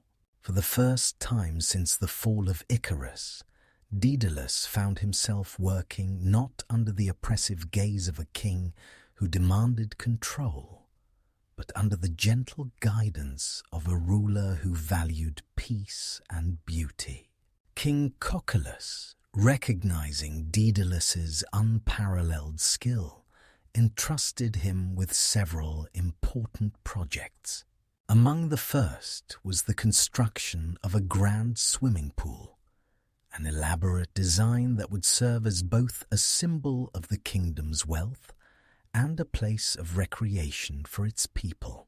This pool, though it began as a simple request, soon grew into one of Daedalus's most innovative creations, a blending of art, engineering, and nature. For Daedalus, this project represented not just a return to his craft, but also a form of redemption, a chance to prove that even in the face of sorrow, his genius could still create something beautiful. The pool, designed with precision and care, was not just a marvel of engineering, but a testament to Daedalus's enduring brilliance. He used the natural landscape of Sicily to his advantage, shaping the pool to fit seamlessly into its surroundings. The clear, blue waters of the pool reflected the sky above, creating the illusion that it extended into the horizon. The smooth stonework, the intricate carvings, and the placement of the pool within the landscape all spoke to Daedalus's deep understanding of both nature and design. In the stillness of the pool's waters, Daedalus could almost find a sense of peace, a reflection of the calm that he had long sought in his heart. As he worked, Daedalus found himself once more immersed in the art of creation. He crafted sculptures to adorn the pool, adding delicate touches that enhanced its beauty. He designed intricate fountains that danced with the rhythm of the wind, and pathways lined with fragrant flowers that led visitors to the water's edge. The project, though demanding, became a form of therapy for Daedalus, a way for him to channel his grief into something meaningful. The act of creation, once a source of both joy and sorrow, now became a way for Daedalus to heal, to reclaim the part of himself that had been lost with Icarus. Despite his growing sense of fulfillment in Sicily, Daedalus could not entirely escape the weight of his past. The memories of Icarus's fall, the tragedy of his son's death, continued to haunt him.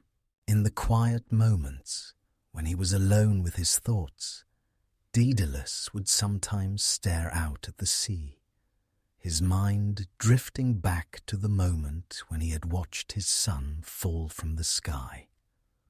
The guilt, the sense of helplessness, never fully left him. No matter how much he worked, no matter how many beautiful creations he fashioned, he could never erase the image of Icarus falling into the sea.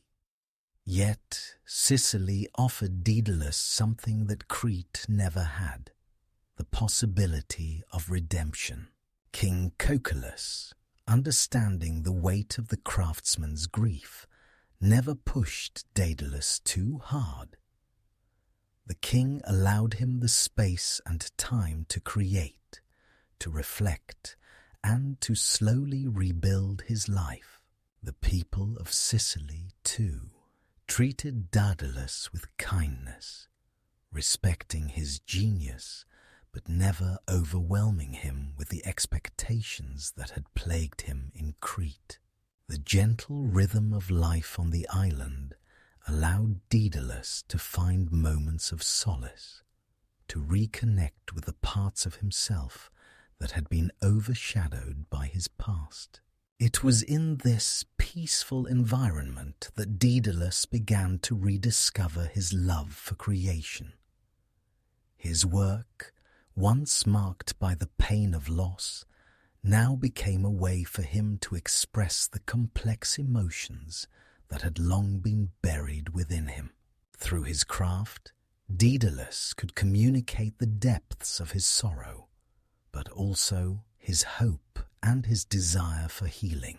In the delicate lines of his sculptures, the intricate designs of his fountains, and the serene beauty of his pool, Daedalus found a way to honor the memory of his son, even as he worked toward his own redemption. Despite the peace he had found in Sicily, Daedalus could not escape the realization that his past would always be a part of him. He had lost his son, and no amount of creation could undo that loss. But in Sicily, he began to understand that redemption was not about erasing the past. It was about finding a way to live with it, to acknowledge it, and to move forward. Through his work, Daedalus began to rebuild not just the physical world around him, but his own spirit. And in the quiet reflection of the waters, he found a sense of peace that had long eluded him.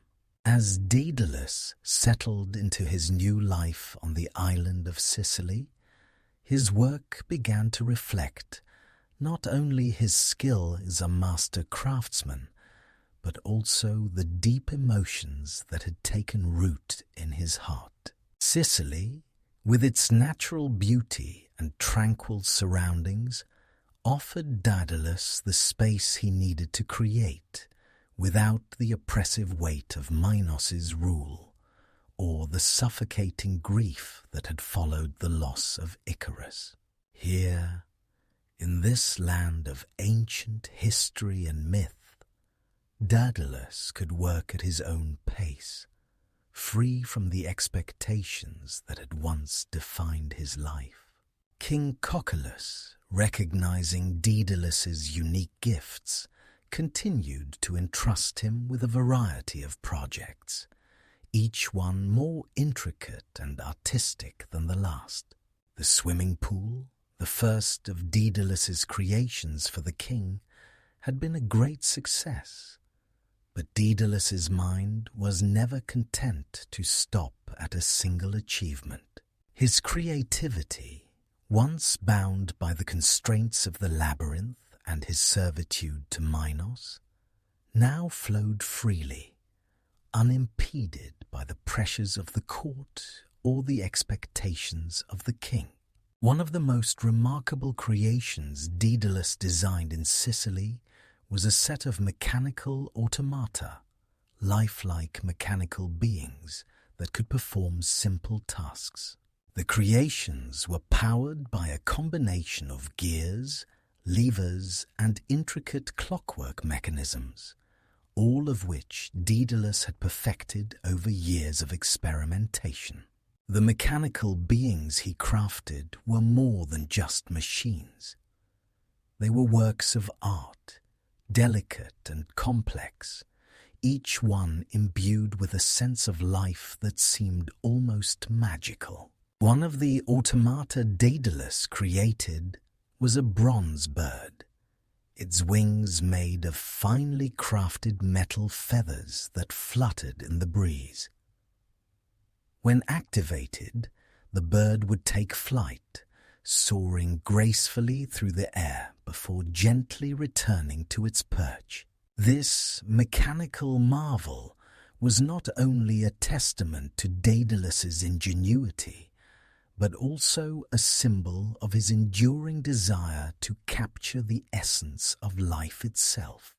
The bird, though made of metal and gears, seemed to embody the very spirit of freedom that Daedalus had long sought after. It was as though, in creating the bird, Daedalus was attempting to reclaim the freedom he had lost with the fall of Icarus. Another of Daedalus's creations was a lifelike statue of a woman, her form so detailed and realistic that it seemed as if she might step down from her pedestal and move. The statue, crafted from marble and bronze, was a masterpiece of Daedalus's skill and vision. Its eyes, though stone, seemed to hold an expression of quiet contemplation, as though the figure was lost in thought. This creation, like the bird, was not just a physical object. It was an exploration of life and emotion. Through the lifelessness of stone, Daedalus sought to capture the fleeting beauty of life itself. As Daedalus worked, his creations grew more intricate and more beautiful, each one a testament to his growing mastery of both craft and emotion. His art, once purely technical, had evolved into something more profound. Daedalus had come to understand that true creation was not just about building or constructing. It was about capturing the essence of life, about imbuing the work with meaning and emotion. In Sicily, he found the space to explore these deeper layers of his art, and in doing so, he found a sense of peace that had long eluded him.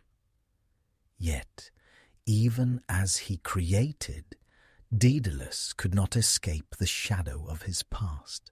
His grief over the loss of Icarus still lingered, haunting him in the quiet moments when he was alone.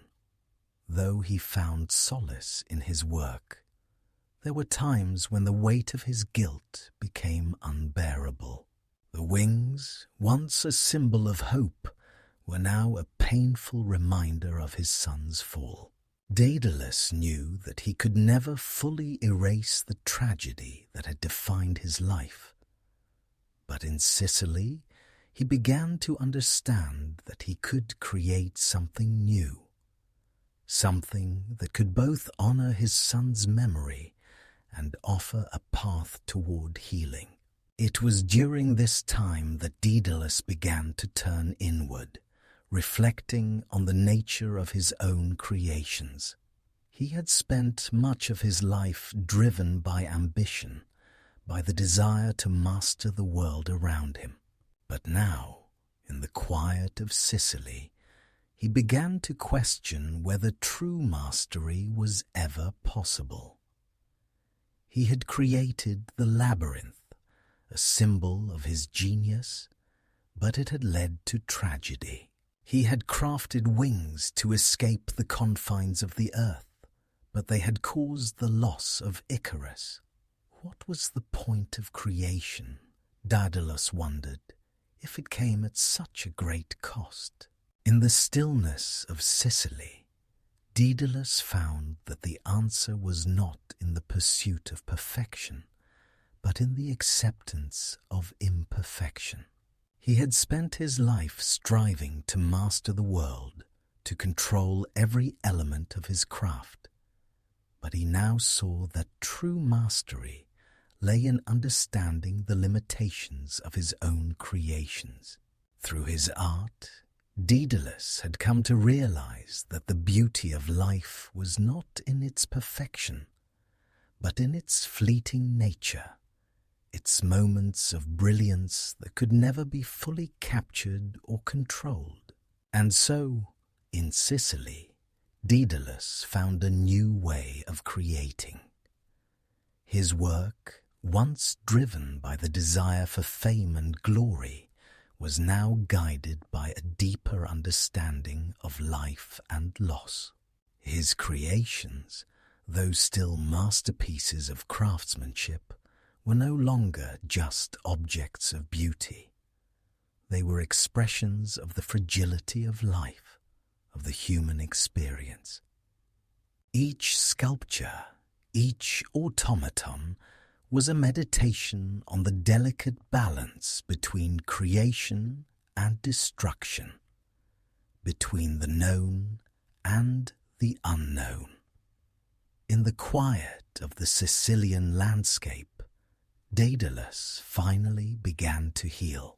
His grief, though never fully gone, became a part of his art, a part of his journey, and through his work he found a new sense of purpose, one that transcended his past mistakes and allowed him to move forward, not as a man defined by tragedy, but as a creator who had learned to accept both the beauty and the impermanence of life. In the peaceful land of Sicily, Daedalus had found some measure of solace. His grief over Icarus's fall, though never fully gone, had softened with time and reflection. In his new life, far from the turbulent courts of Crete, he had begun to embrace the quiet act of creation, transforming his sorrow into works of art and design. But even in the serenity of Sicily, Daedalus was never truly free from the shadow of his past.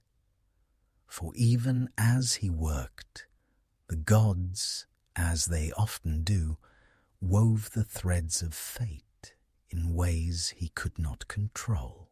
Far away on the island of Crete, King Minos, the ruler who had once demanded Daedalus's genius and had kept him bound to his court, had met his own end. The news reached Daedalus slowly, carried across the seas on whispers from distant shores. Minos, though a king who ruled with an iron fist, had lived a life marked by tragedy and obsession. His wrath, his need for control, had been the force that had driven him to use Daedalus for his own purposes. But in the end, the very kingdom Minos had so carefully built began to unravel.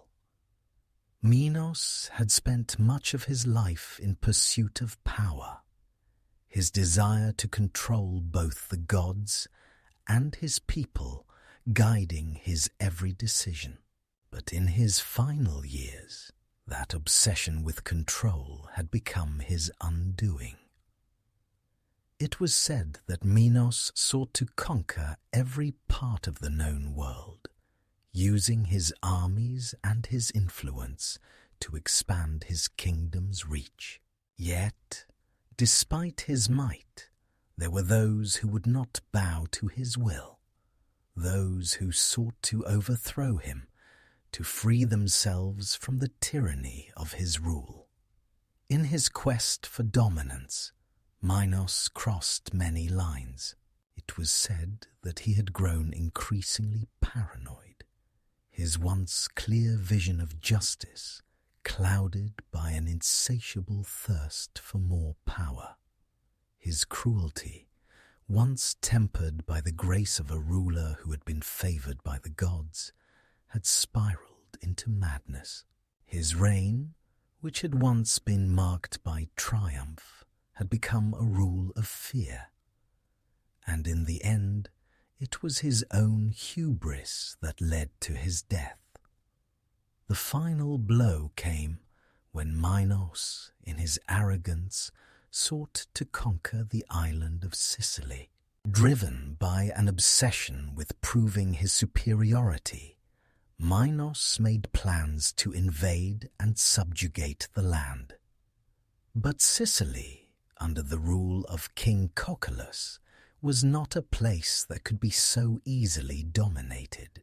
The Sicilian king, a man of wisdom and strategy, saw the impending invasion as a threat, not just to his kingdom, but to the very balance of power in the Mediterranean. And so, with the help of his advisors and allies, King Daedalus devised a plan to rid himself of the tyrant who threatened his land. Daedalus, though he had left Crete behind, could not escape the grip of the past. As word of Minos's invasion reached him, he was filled with a strange mixture of dread and relief. He knew that Minos, the man who had once controlled his every move, was now nearing the end of his reign. Yet, even in his heart of hearts, Daedalus could not deny that the king's death would bring a sense of closure to the chapter of his life that had been dominated by Minos's cruelty. The death of King Minos was as dramatic as it was inevitable. According to the legends, Minos arrived in Sicily, hoping to defeat King Daedalus and claim the island for his own. But Daedalus, ever the strategist, knew the dangers of underestimating an enemy like Minos. He offered hospitality to the king, hiding his true intentions beneath the facade of peace. In the quiet of the palace, Cocolus welcomed Minos with all the respect due to a king. But there was no illusion about the outcome of their conflict. The Sicilian king had already set his trap. Daedalus, though he was far from the events unfolding on Crete, knew what had been done. It was said that Minos met his end not through battle, but through a more subtle method, a method that reflected the way he had lived his life, with arrogance, deceit, and cruelty. The story tells that Cocolus' daughters, who had grown weary of Minos' demands and cruelties, played a pivotal role in his demise. They offered the king a bath to ease his wearied body after his long journey. But it was not the soothing waters that awaited him. Instead, the daughters had hidden a deadly trap within the bath, and Minos, unknowing and trusting, fell victim to their cunning. Minos' death, like the death of Icarus, was a moment of cosmic justice, though in this case it was the end of a king who had ruled with fear and oppression. It was a fitting end for a ruler whose legacy had been marked by his demands for control and his relentless pursuit of power. Minos, though powerful in life, had been defeated by the very forces he sought to control. In his final moments, the tyrant was undone, not by the armies he commanded, but by the wisdom and strategy of his enemies, who saw through his facade of invincibility. The news of Minos' death reached Daedalus, not with celebration, but with quiet reflection. Though he could never erase the events that had shaped his life, his creations for Minos, the labyrinth, the tragedy of Icarus, he could now, at least, feel a sense of distance from the man who had controlled him. The death of Minos, for Daedalus, marked the end of an era. It was a reminder that the chains of the past could never be fully broken, but they could be loosened with time, with the passage of fate. As Daedalus continued his work in Sicily, he felt a weight lift from his shoulders. The death of Minos, while tragic in its own right, allowed Daedalus to move forward, to live the rest of his life in a place where he was free from the shadow of the tyrant. And yet, as always with Daedalus, the memory of the past lingered. The cost of genius, the price of creation, and the pain of loss would forever remain with him.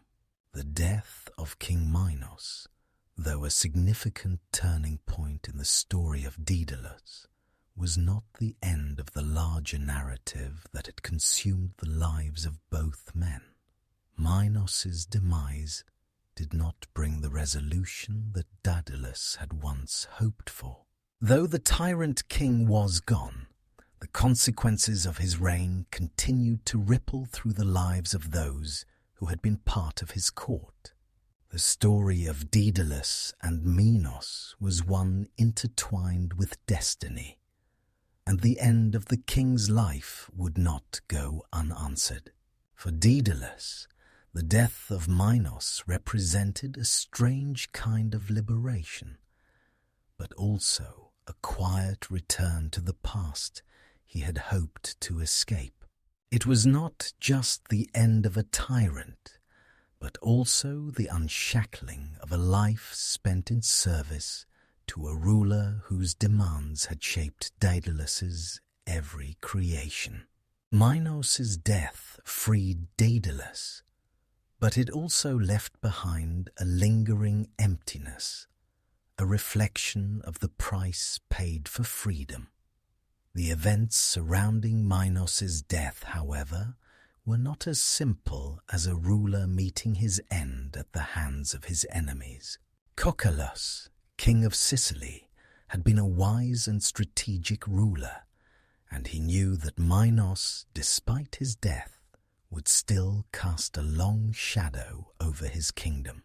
The Sicilian king understood that even the passing of such a powerful figure would not end the influence of Crete.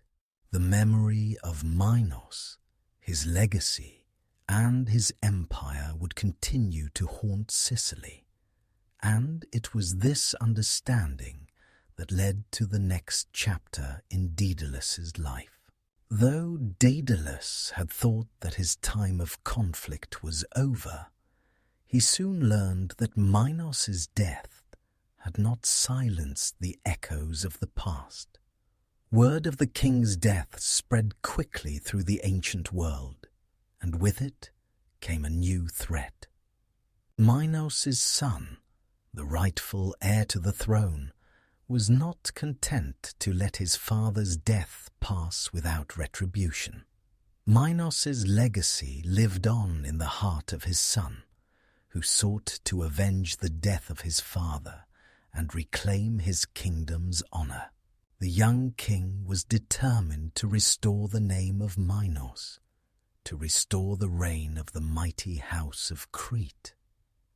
And so, Minos' son turned his eyes towards Sicily, to the kingdom that had orchestrated his father's demise. The death of Minos, far from bringing peace, had ignited a new fire of conflict between the two kingdoms. The young king, full of ambition and fury, believed that Sicily was his rightful conquest, that the island must bow to his power. He raised an army, prepared to march across the seas and wage war against the kingdom that had dared to defy his father. But this time, he would be met with an enemy far wiser, far more cautious, and far more prepared. King Cocalus, ever the strategist, anticipated the coming of Minos' son and understood the gravity of the situation. But he knew that simply meeting force with force would not guarantee victory. Cocalus, mindful of the fate that awaited him should he fail, sought a more subtle approach. He would not meet the invaders with the full might of his army. Instead, he would employ the art of diplomacy and cunning, much as Daedalus had done in his work. He would fight fire with fire, using the very tools of strategy and deception to turn the tides of war in Sicily's favor. Cocalus's plan, though brilliant, relied on a secret weapon, Daedalus himself. Though Daedalus had once been bound to the service of Minos, he now found himself in a position to turn the tables on the very forces that had once controlled him. The wisdom of Daedalus, his understanding of the ways of kings and men, became a crucial part of the battle strategy. In this moment of uncertainty, Daedalus was once again called upon to use his intellect, his skill, and his craft to save the kingdom of Sicily from the wrath of Minos' heir. The ambush that King Cocalus orchestrated was as intricate as one of Daedalus's own designs. Daedalus, who had once created the labyrinth, a maze that trapped its victims in its twisting paths, now helped to design a trap that would ensnare Minos' son and his army. The Sicilian forces, under Cocolus's guidance, created a diversion that would draw the invaders into a false sense of security. Minos's son, believing that he had the upper hand, fell into the trap that had been set for him. The forces of Sicily, hidden in the shadows, struck with precision, catching the invaders off guard. In a swift and calculated attack, the young king was captured. Though he had come to Sicily with the intention of avenging his father, he found himself outmatched, not by brute force, but by the very intellect of Daedalus and King Cocolus. The battle was not one of armies clashing in the field, but of minds pitting their wits against one another. Daedalus, though no longer in service to Minos, had used his genius once again to shape the course of history. Minos's son, humiliated and defeated, was forced to retreat, his dreams of restoring his father's empire shattered. The kingdom of Sicily was saved, and Daedalus, once a captive of Minos's will, had once again proved that it was the mind, not the sword, that could shape the fate of kings. Yet, despite the victory, Daedalus could not fully escape the legacy of Minos. The events that had transpired in Sicily, the ambush and the battle, were a reminder that even in the aftermath of tragedy, the forces of the past could not be so easily erased. Daedalus had fought alongside King Cocolus to protect Sicily, but he had also faced the ghosts of his own history. His connection to Minos, the labyrinth, and the tragedy of Icarus. As the dust settled, Daedalus once again returned to his work, his mind now free to create without the looming shadow of Minos.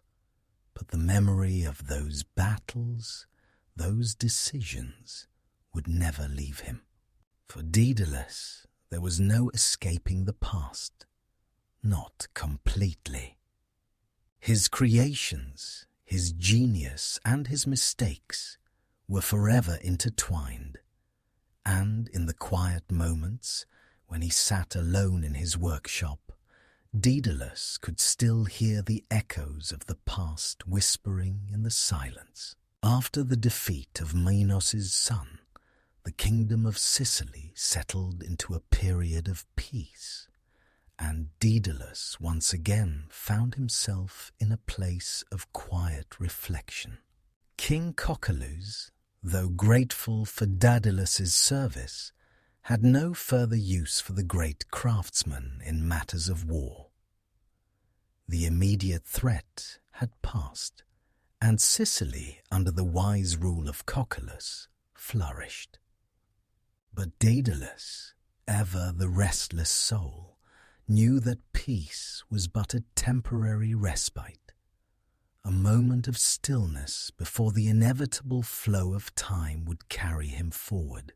In the years that followed the ambush, Daedalus continued his work, but it was no longer driven by the urgency of survival or the demands of a king. Now, in the twilight of his life, Daedalus was free to create for the sake of creation itself. No longer confined by the weight of Minos's control, he began to focus on works that were personal, expressions of his own journey, his own reflections on the nature of life and death, of creation and destruction. Sicily, with its lush landscapes and serene beauty, became Daedalus's sanctuary. The landscape inspired much of his later work. He created fountains that mimicked the flow of the island's rivers, sculptures that captured the play of light across the waves, and intricate gardens that reflected the tranquility of the land itself. The masterpieces he created in these final years were not just physical objects. They were meditations, reflections of Daedalus's understanding of his place in the world. But even as Daedalus embraced this quieter life, his past never fully left him. The memories of Icarus, his son lost to the heavens, haunted him every day. His craft, which had once been a means of escape, had become both a balm for his pain and a reminder of the price of ambition. The wings, once a symbol of freedom, now represented the fragility of human life. The fall of Icarus would always remain a shadow over Daedalus's work, no matter how many years passed. Daedalus's later years were filled with a sense of calm, but also of quiet regret. His reputation as a master craftsman had spread far beyond Sicily, and many came to seek his advice, his designs, and his wisdom. Yet, Daedalus no longer sought the recognition he once craved.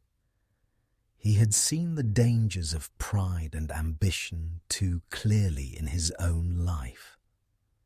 He had been a man who had reached for the heavens, only to watch his dreams crumble into dust. And now, in his final years, he found solace not in the accolades of others, but in the simple act of creation for its own sake.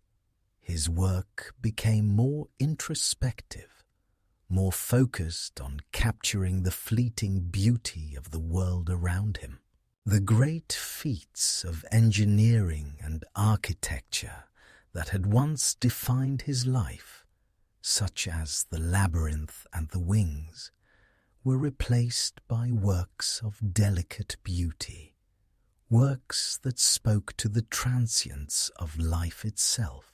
Daedalus had come to understand that the act of creation was not about perfection, but about embracing the imperfection of existence. He had learned, in the hardest of ways, that no creation could last forever. No achievement could be untouched by time. Though Daedalus had come to peace with many aspects of his life, there were still moments when he could not escape the weight of his past. The island of Sicily, beautiful and peaceful as it was, could not erase the scars that Daedalus carried with him. There were nights when he would lie awake, staring at the stars, thinking of Icarus and wondering what might have been. What if he had warned his son more forcefully? What if he had never made the wings at all? The questions lingered in his mind, unanswered and unanswerable. But as time passed, Daedalus came to accept the lessons of his life. The pursuit of greatness, the desire to create, and the ambition to reach for the impossible were not inherently wrong. They were part of the human condition. But Daedalus had learned that there were limits to what one could control. His wings, his greatest invention, had been both a triumph and a tragedy. And in the end, it was the balance between ambition and humility, between creation and destruction, that defined his legacy. The final years of Daedalus's life were spent in the quiet comfort of his home in Sicily, working in solitude and reflection. He no longer sought the glory of the gods or the praise of kings. His days were filled with the gentle rhythm of his craft, the hum of his tools, and the peace of the island's natural beauty. And as he worked, Daedalus found a kind of peace within himself, a peace that, despite the sorrow of his past, allowed him to find meaning in his work and his life. When Daedalus passed from this world, it was said that he left behind a legacy that would endure for generations, not just through his physical creations, which still stood as monuments to his genius, but through the lessons he had learned, the understanding that the greatest creations were not those that endured forever, but those that captured the fleeting beauty of life. The wings that had once promised freedom had, in the end, become a symbol of the fragility of existence. And Daedalus, in his final years, had come to understand that true greatness lay not in controlling the world, but in accepting its impermanence. As the years passed and Daedalus' life in Sicily came to a peaceful end, the impact of his genius spread far beyond his time. His creations, once designed to meet the immediate needs of kings and kingdoms, had become symbols of a deeper, timeless wisdom, a wisdom that would influence generations of craftsmen, architects, and thinkers long after his death. Daedalus, in the quiet of his final years, had come to understand something that would define his legacy. That creation, in its truest form, is not bound by the confines of any single moment or individual life. It transcends time, resonating with those who come after, shaping their work and their understanding of the world. The wings that had once carried Daedalus and Icarus, the labyrinth that had imprisoned the Minotaur, the intricate mechanical creations he had designed, all of these would live on in the stories of Greece, and later in the minds of philosophers and artists who looked to Daedalus as the embodiment of human ingenuity. In his life, Daedalus had not just created objects. He had created ideas, concepts that transcended the physical and the temporal, and these ideas would continue to shape the development of art, science, and architecture for centuries to come. As the world moved on from the age of Daedalus, his influence began to spread, first through the ancient Mediterranean and later across the entire Western world. The Greeks and Romans, who were inspired by the myths and tales of Daedalus, adopted his concepts and techniques into their own works. The ancient Greeks, in particular, saw Daedalus not just as a craftsman, but as a symbol of the eternal struggle between creation and destruction, between the desire to master the world and the understanding that such mastery comes with consequences. The Roman architect Vitruvius, one of the most important figures in the history of Western architecture, looked to Daedalus as an ideal example of the harmony between art and science. Vitruvius' work, which sought to define the principles of architecture, was greatly influenced by Daedalus's designs, particularly the idea that a building or any creation must be both functional and beautiful. Vitruvius would write about Daedalus in his treatise De Architectura, using the craftsman's works as a model for his own ideas about proportion, symmetry, and the relationship between form and function. Beyond architecture, Daedalus's influence also extended into the realm of engineering. His mechanical devices, the automata that mimicked life, became a symbol of the merging of art and technology. The concept of creating machines that could move and function like living beings was a precursor to the developments of later inventors, such as Leonardo da Vinci, who centuries later would draw upon the ideas of Daedalus in his own works. Da Vinci's mechanical inventions, his designs for flying machines, and his ideas about human anatomy all reflected the deep inspiration he found in the work of Daedalus. Daedalus' influence was not limited to just the practical realms of architecture and engineering. His story, his creations, and his very life became a metaphor for the pursuit of knowledge, for the human desire to transcend the limitations of nature. The myths surrounding Daedalus, particularly the tragic tale of Icarus, became foundational stories in Western culture, offering lessons not just in the dangers of hubris, but in the fragility of human ambition. These stories, passed down through generations, served as a reminder that while the pursuit of greatness is noble, it must always be tempered by humility and caution. In the centuries following Daedalus's death, his name became synonymous with genius, but also with tragedy.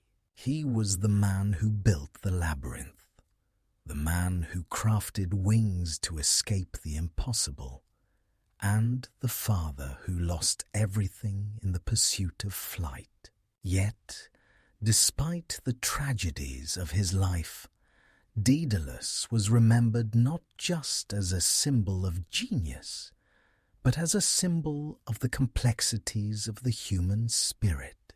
He was the craftsman who understood that creation, while a beautiful act, was also fraught with peril.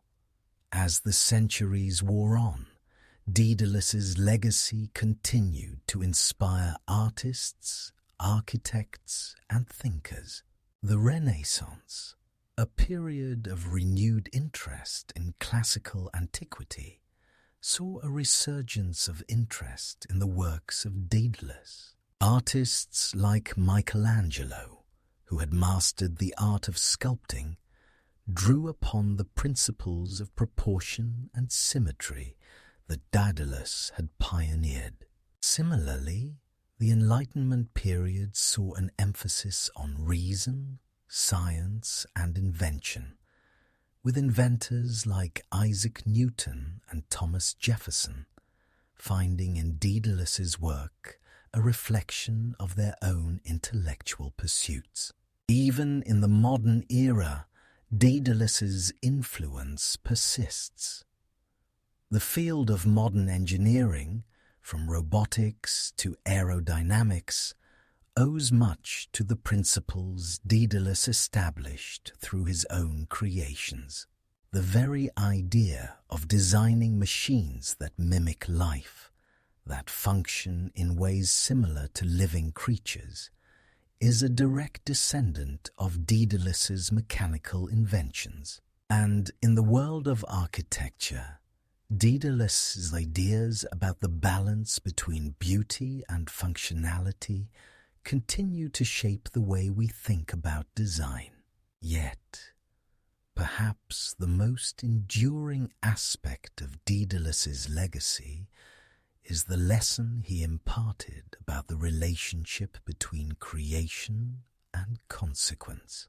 In his life, Daedalus sought to master the world around him, but he learned, through the tragedy of Icarus, that creation without wisdom can lead to destruction.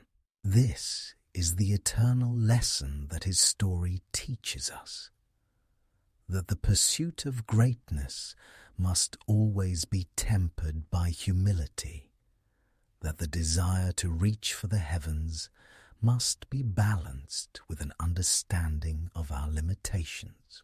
As the centuries pass, Daedalus's influence continues to echo through the halls of history. He is remembered not just for his extraordinary skill as a craftsman, but for the deeper lessons embedded in his life and work. His creations, though long gone, live on in the ideas and ideals that have shaped our world. And his story, one of triumph and tragedy, serves as a reminder of the complexity of the human spirit and the price of ambition. Daedalus, like many of the greatest minds in Greek mythology, existed at the intersection of human ambition and divine will. Though he was a man of unparalleled skill, a craftsman whose works could rival the gods themselves, his life was constantly intertwined with the gods, often in ways that led him to the brink of tragedy. The gods of Greek mythology were capricious, fickle, and often indifferent to the lives of mortals. And Daedalus, despite his genius, was not immune to their wrath or their favour. It is said that Daedalus was born into a world where the gods shaped the fates of men, and even the most brilliant of mortals could not escape their influence. As a child, Daedalus was blessed with a gift from Athena, the goddess of wisdom and crafts, who saw the spark of brilliance in him. Under Athena's watchful eye, Daedalus's talent flourished. He was a master of design, engineering, and craftsmanship, gifts that were nurtured by the divine. Yet, even with this blessing, Daedalus's life was a series of divine tests and trials. His relationship with the gods, however, was not always one of favour. When he built the labyrinth for King Minos to contain the Minotaur, Daedalus unwittingly crossed the line between craftsmanship and arrogance. The creation of the labyrinth, while a marvel of design and engineering, symbolized the tension between mortal ambition and divine power. By crafting something so complex, something so vast, Daedalus challenged the very order of the gods. The gods, ever watchful of human pride, could not allow such an act of hubris to go unpunished. In his later years, Daedalus's creation of the wings for himself and his son Icarus became another example of his desire to transcend mortal limits. The wings, which allowed them to fly, were a testament to Daedalus's ingenuity and his mastery over nature.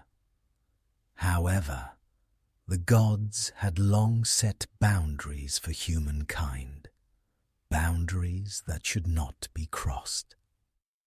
To defy those boundaries was to challenge the divine order, and Daedalus, in his quest to escape Crete, did just that.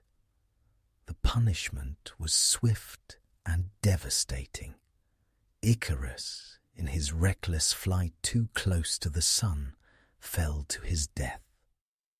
The wings, once a symbol of freedom, became a symbol of loss, and Daedalus was left to bear the weight of the gods' justice. It was this complex relationship with the gods that haunted Daedalus throughout his life. He sought to create, to surpass the limitations of his world, Yet in doing so, he attracted the attention of the very beings whose whims governed the fates of men. In many ways, Daedalus's life became a reflection of the tension between divine will and human ambition.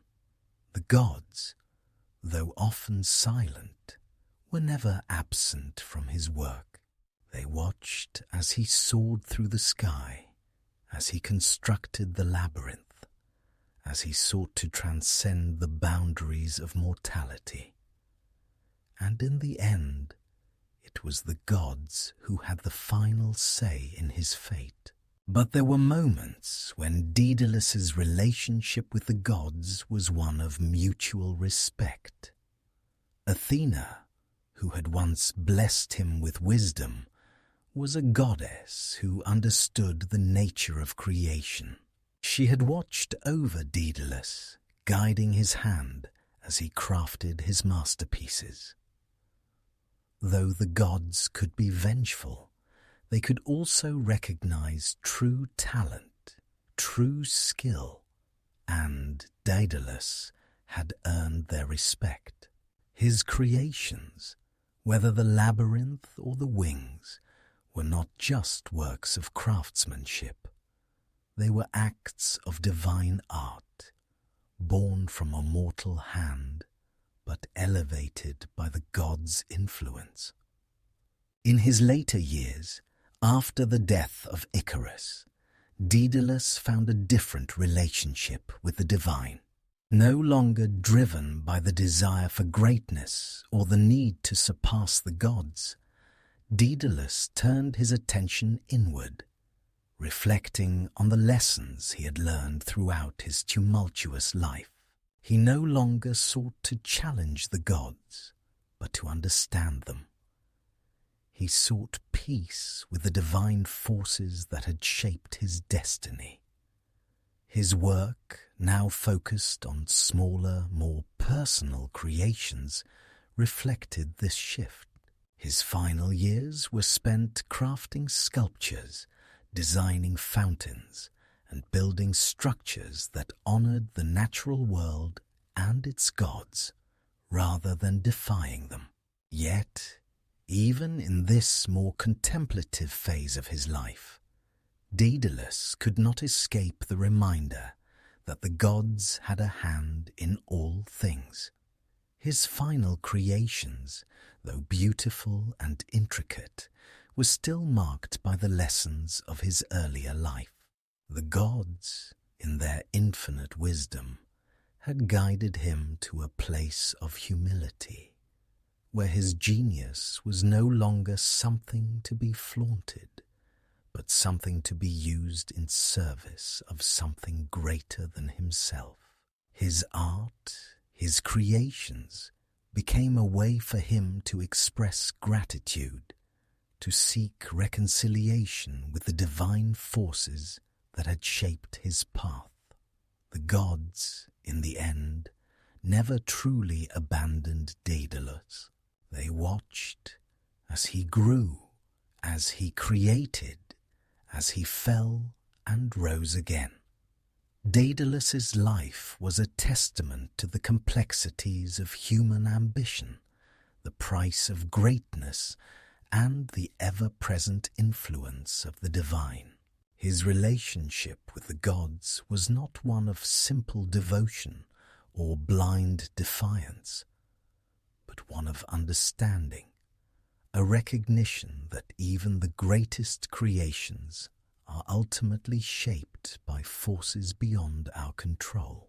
In his final years, Daedalus came to understand that his craft, his creations, were not just his own.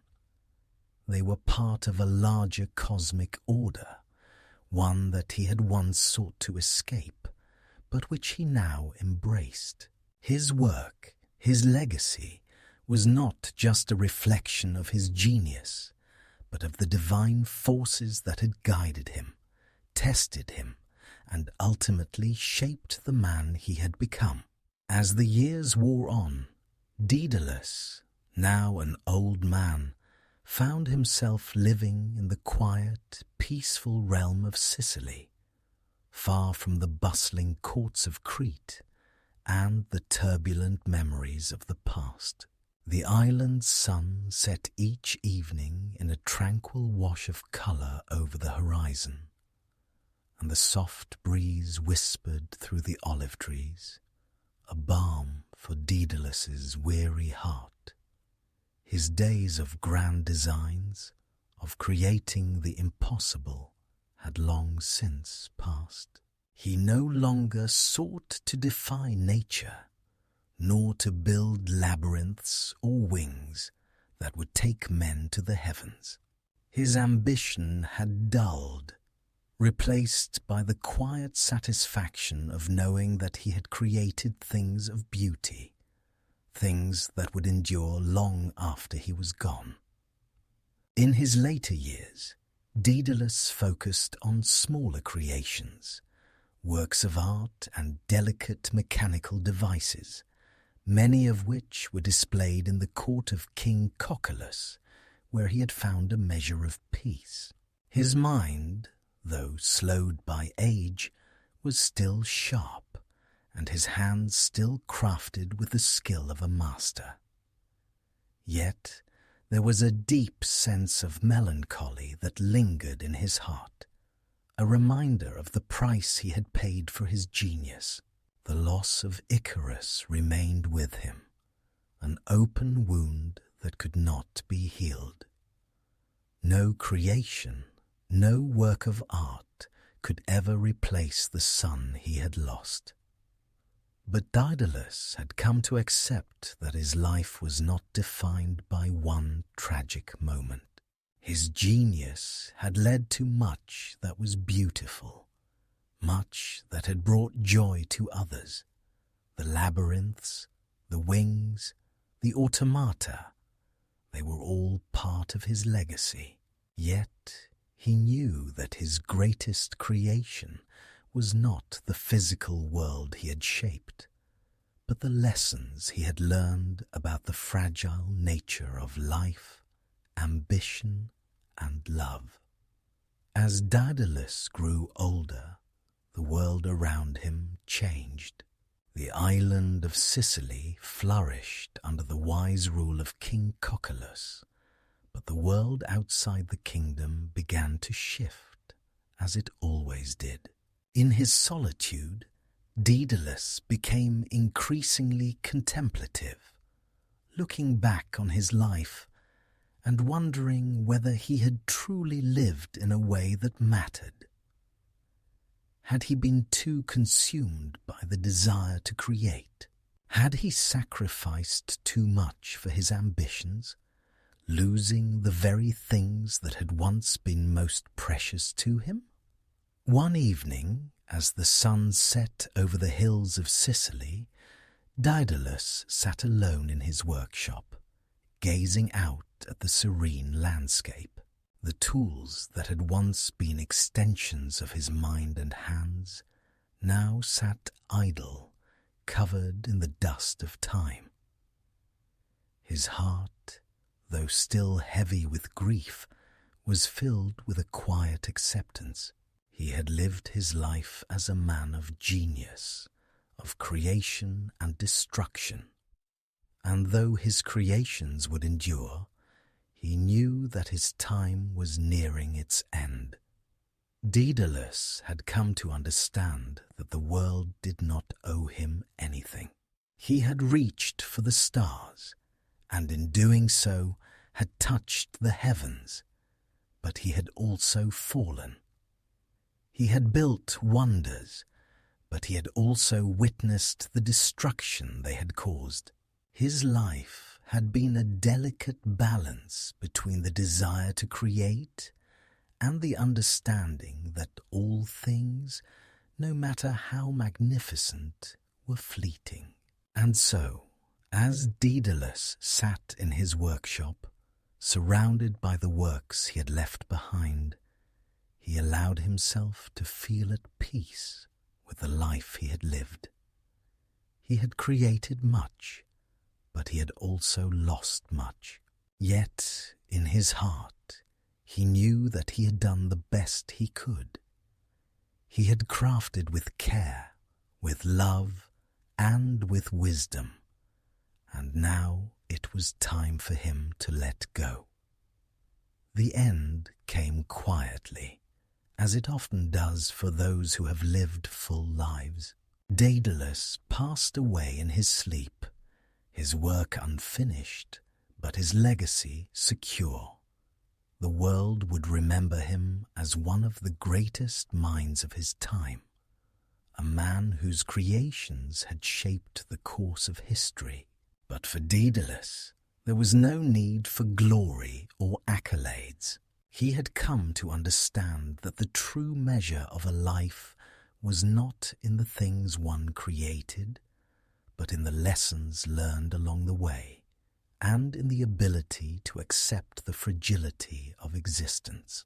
When Daedalus died, the people of Sicily mourned him, not just as a master craftsman, but as a man who had touched their lives with his wisdom and his art.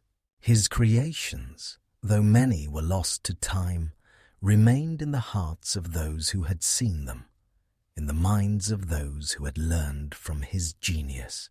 Daedalus had left behind more than just physical works.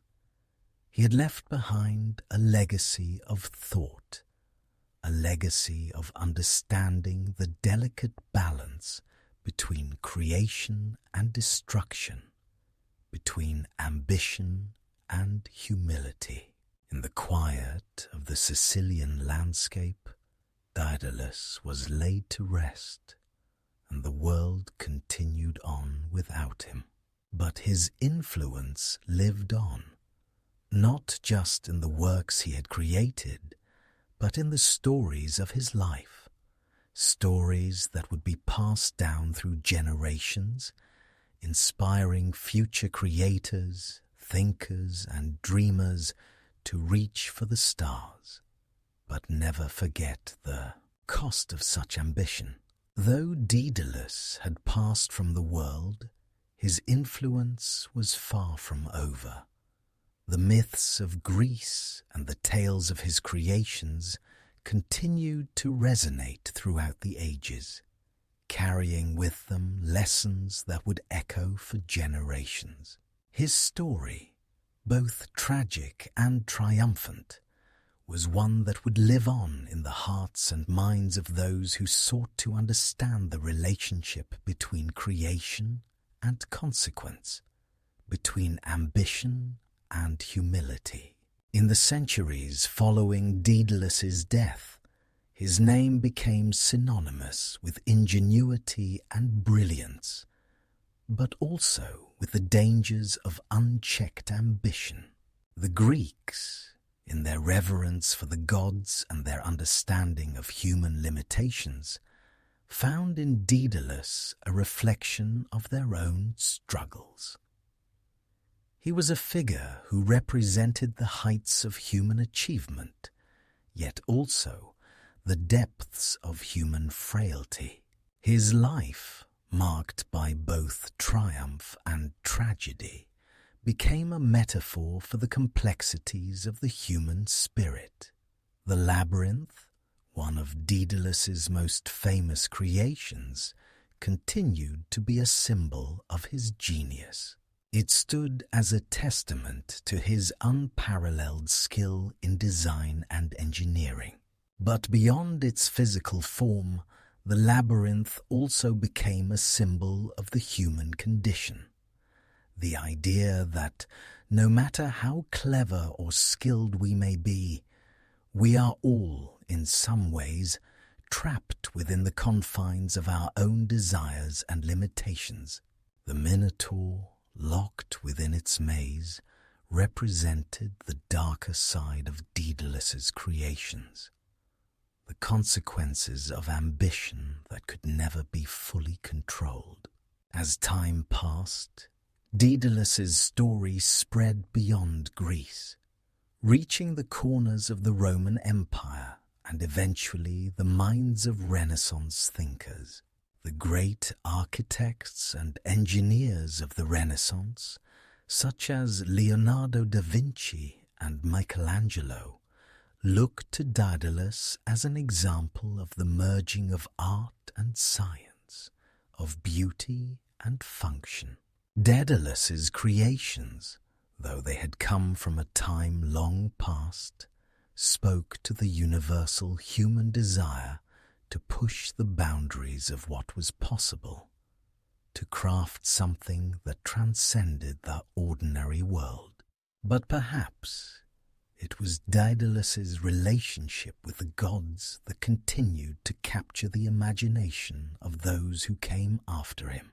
His story was not just one of human achievement.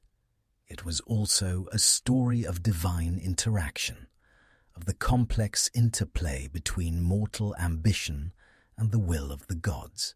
Daedalus, for all his brilliance, could not escape the forces of fate and divine retribution. His creations were both a gift and a curse, a reminder that even the greatest of men must reckon with the consequences of their actions. In literature, the myth of Daedalus and Icarus became a cautionary tale, one that warned against the dangers of hubris, of reaching too far and falling from great heights. The image of Icarus soaring too close to the sun was a powerful symbol of the fragile nature of human ambition. But the story also held a deeper lesson, that to create is not just to shape the world around us, but to understand our place within it. Daedalus, in his genius, had pushed the limits of human understanding. But in the end, it was his inability to control the forces he had unleashed that led to his greatest loss. The tragedy of Icarus, though a pivotal moment in Daedalus's life, was not the end of his story.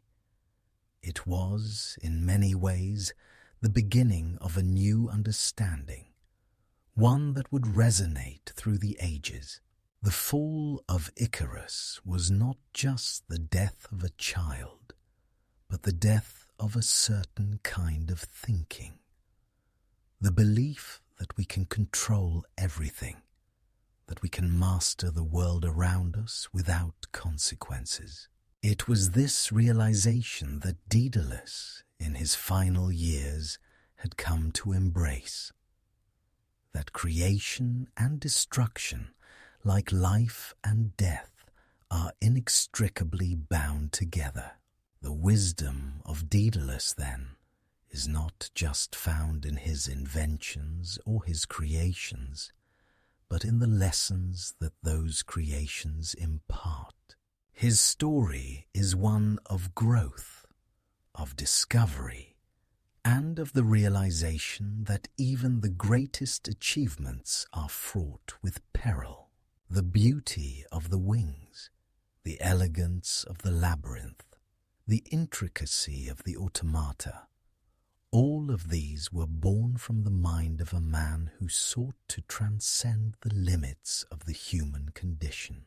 And yet, it was through the loss of his son and the consequences of his own creations that Daedalus learned the true meaning of mastery. In the end, Daedalus' legacy is one that continues to inspire, to challenge, and to teach.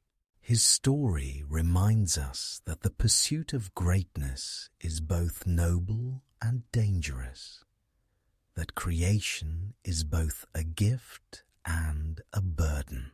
Daedalus, the man who crafted wings to defy the gods, the architect of the labyrinth, and the father who lost everything in the pursuit of freedom, remains a figure whose life encapsulates the complexity of the human experience. His creations may have faded with time, but the lessons of Daedalus, of ambition, of loss, and of the delicate balance between creation and consequence, remain with us still. His name will forever be remembered, not just as a master craftsman, but as a man who understood the price of genius and the weight of ambition. The myth of Daedalus, like so many Greek myths, is not merely a tale of a craftsman's brilliance, but a profound exploration of the tension between mortals and gods. The gods, in their infinite power and wisdom, often manipulate the lives of humans, testing them, rewarding them, or punishing them, all according to their whims. Daedalus, with all his extraordinary talents, was no exception. His story is a reminder that even the most gifted of mortals can be subject to the will of the gods, that no matter how much they create, how high they soar, they cannot escape divine influence. Daedalus' relationship with the gods was complex, evolving from one of favor to one of tension. In his early life, Daedalus was seen as a brilliant mortal, a man whose work delighted the gods. Athena, the goddess of wisdom and craftsmanship, had blessed him with an extraordinary gift.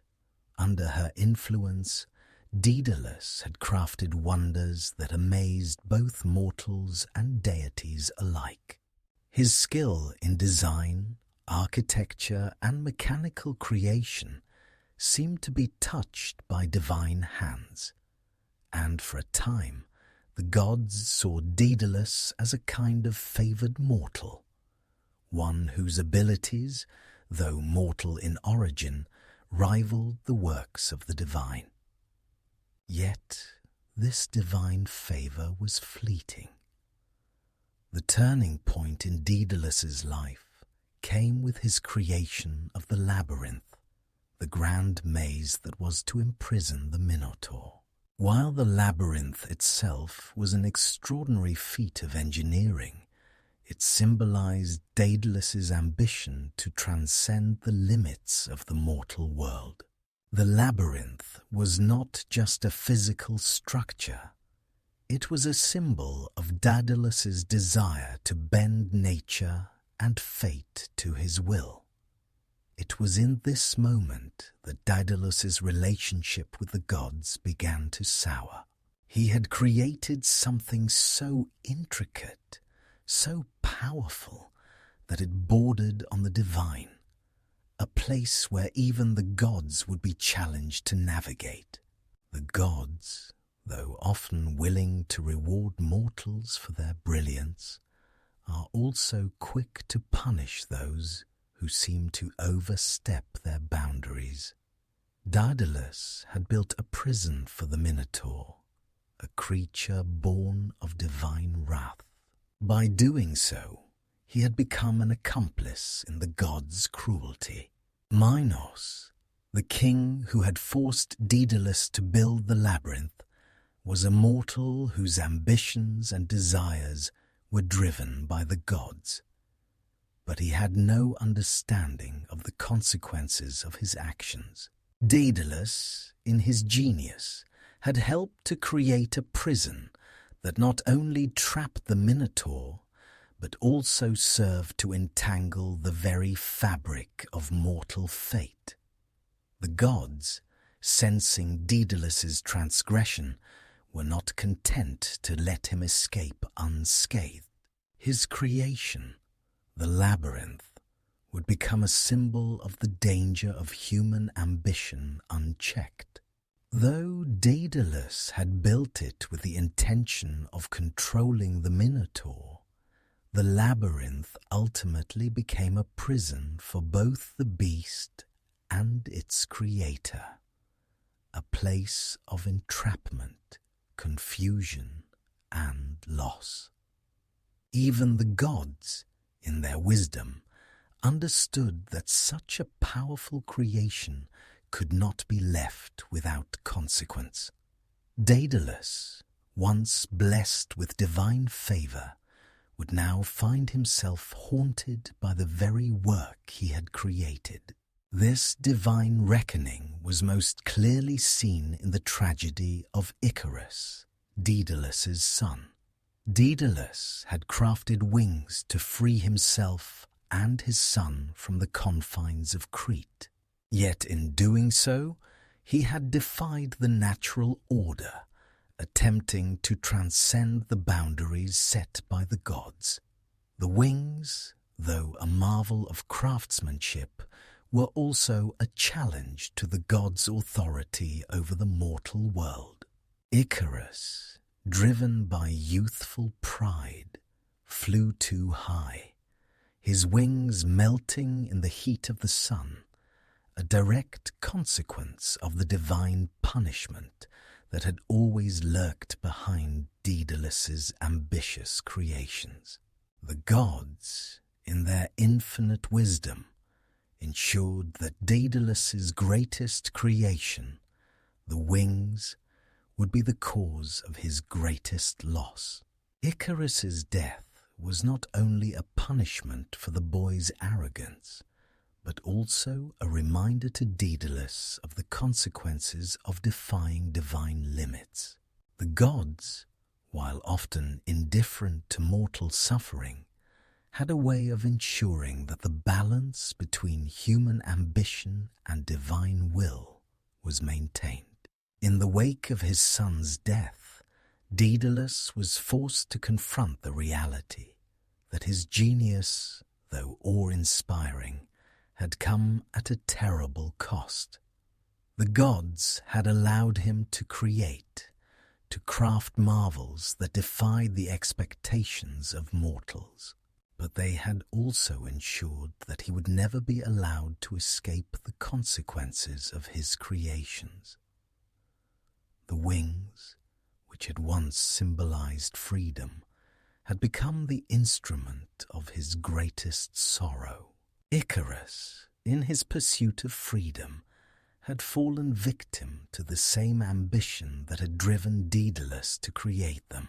The gods, in their wisdom, had brought balance to Daedalus's ambition, but in doing so, they had also ensured that he would live with the burden of his actions for the rest of his days.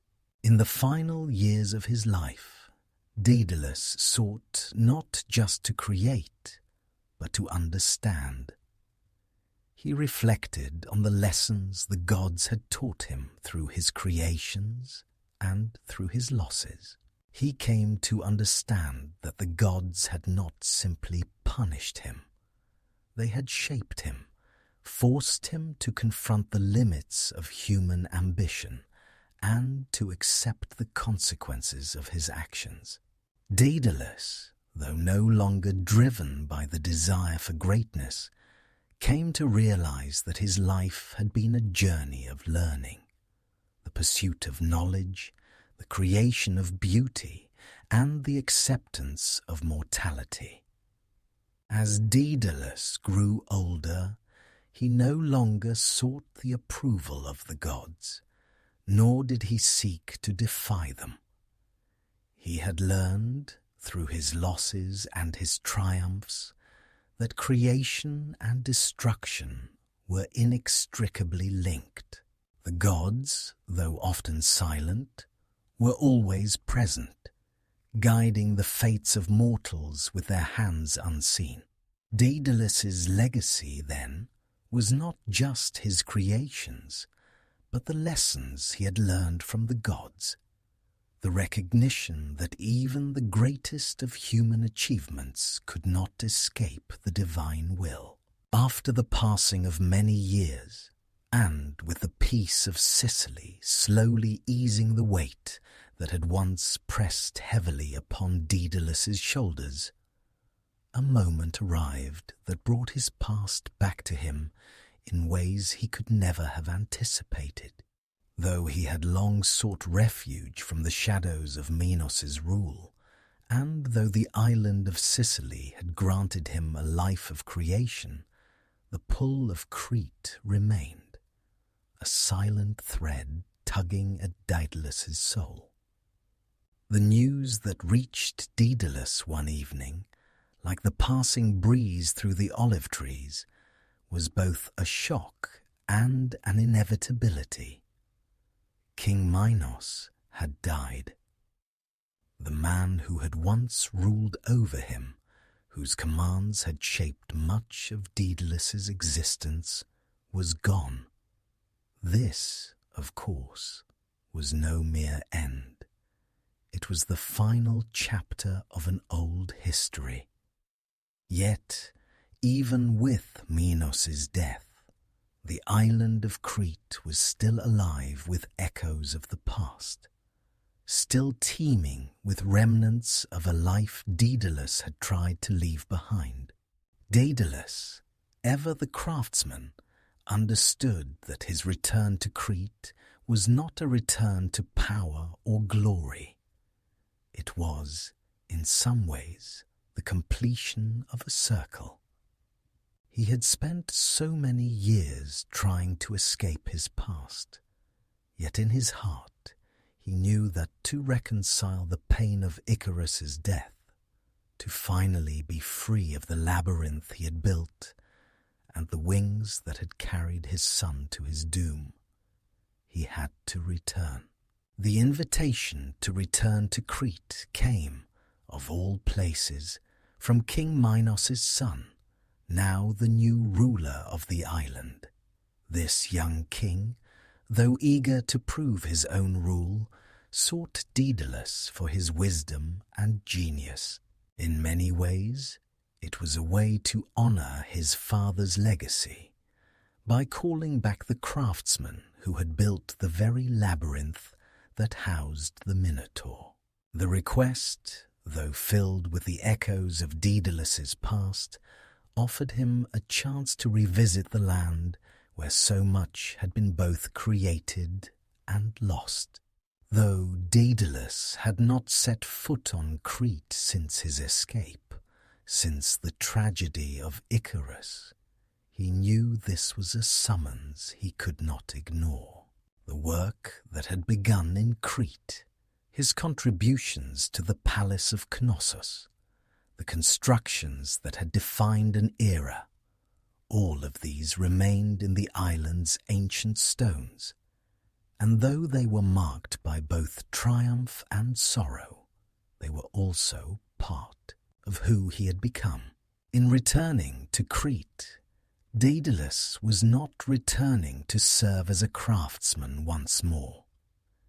He was returning to close the chapter of his life that had been defined by his work for Minos.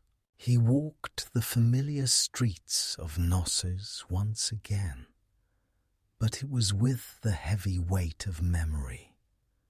The labyrinth, now an ancient structure, still held the secrets of its creation within its walls. Though the Minotaur was no more, the place was still a monument to Daedalus's brilliance and his tragic involvement in the fate of the creature. For a brief moment, Daedalus stood before the entrance to the labyrinth, gazing into its winding passageways, remembering the years when he had first designed the maze, when the intricate paths were nothing more than ideas in his mind. He had once created this labyrinth for the purpose of imprisonment, of containing the creature that was both a monster and a symbol of Minos's hubris. Now, in the quiet of the present, the labyrinth seemed a distant memory.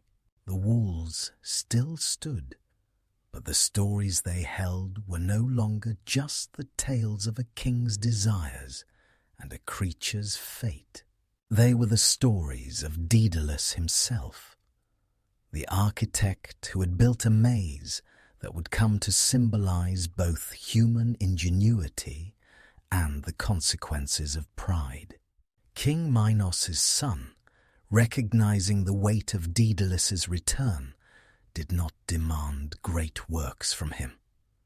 Instead, he sought Daedalus's counsel and wisdom, an acknowledgement that the craftsman's value went far beyond the physical structures he had created. The request, though earnest, was also a subtle reminder that Daedalus had transcended the role of mere servant to the king. His creations had outlived the kings who had commissioned them. But even in this moment of recognition, Daedalus could not escape the ghosts of his past. The death of Icarus remained with him like an open wound, an unhealed scar that could not be erased by the passage of time or the construction of new works. The wings, which had once allowed them to escape, had now become a symbol of loss. Loss not just of his son, but of his own freedom. In the quiet evenings of his time in Crete, Daedalus would often find himself walking along the shore, looking out over the vast, unchanging sea. The same sea that had taken Icarus's life now stretched endlessly before him, a reminder of both the beauty and the danger that had defined his life. Though he had created wonders, Daedalus had learned, perhaps too late, that there were limits to what could be controlled. His genius had led him to the heavens, but it had also brought him to the depths of despair. His return to Crete was not a return to glory, but rather an opportunity to reconcile the past with the present. Daedalus had long sought to escape the shadows of Minos and the consequences of his own creations. But in returning to the land that had shaped his genius, he found a strange kind of closure. His work, his legacy, and his story were now part of the land itself, woven into the very fabric of Crete's history. And though he could never escape the memory of Icarus, Daedalus had learned to live with the weight of his past, knowing that even the greatest creations come with a cost. Daedalus' return to Crete, though a quiet one, was not without its significance. It marked the final chapter in a life defined by brilliance and tragedy, a journey that had taken him from the heights of creation to the depths of sorrow. Yet, even in this final phase of his life, Daedalus continued to exert a profound influence on the world around him. His return was not merely a physical one.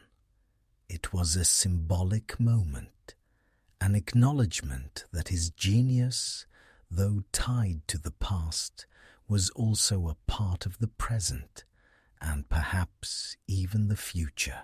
For King Minos' son, the new ruler of Crete, Daedalus's return represented an opportunity to not only honor the genius of the craftsman, but also to rebuild the legacy of his father's kingdom.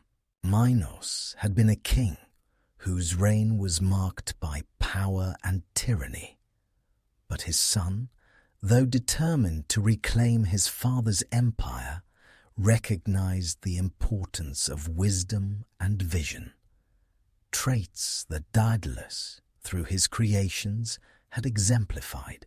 The new king understood that Daedalus was not just a craftsman, but a man whose work had transcended the limitations of his time.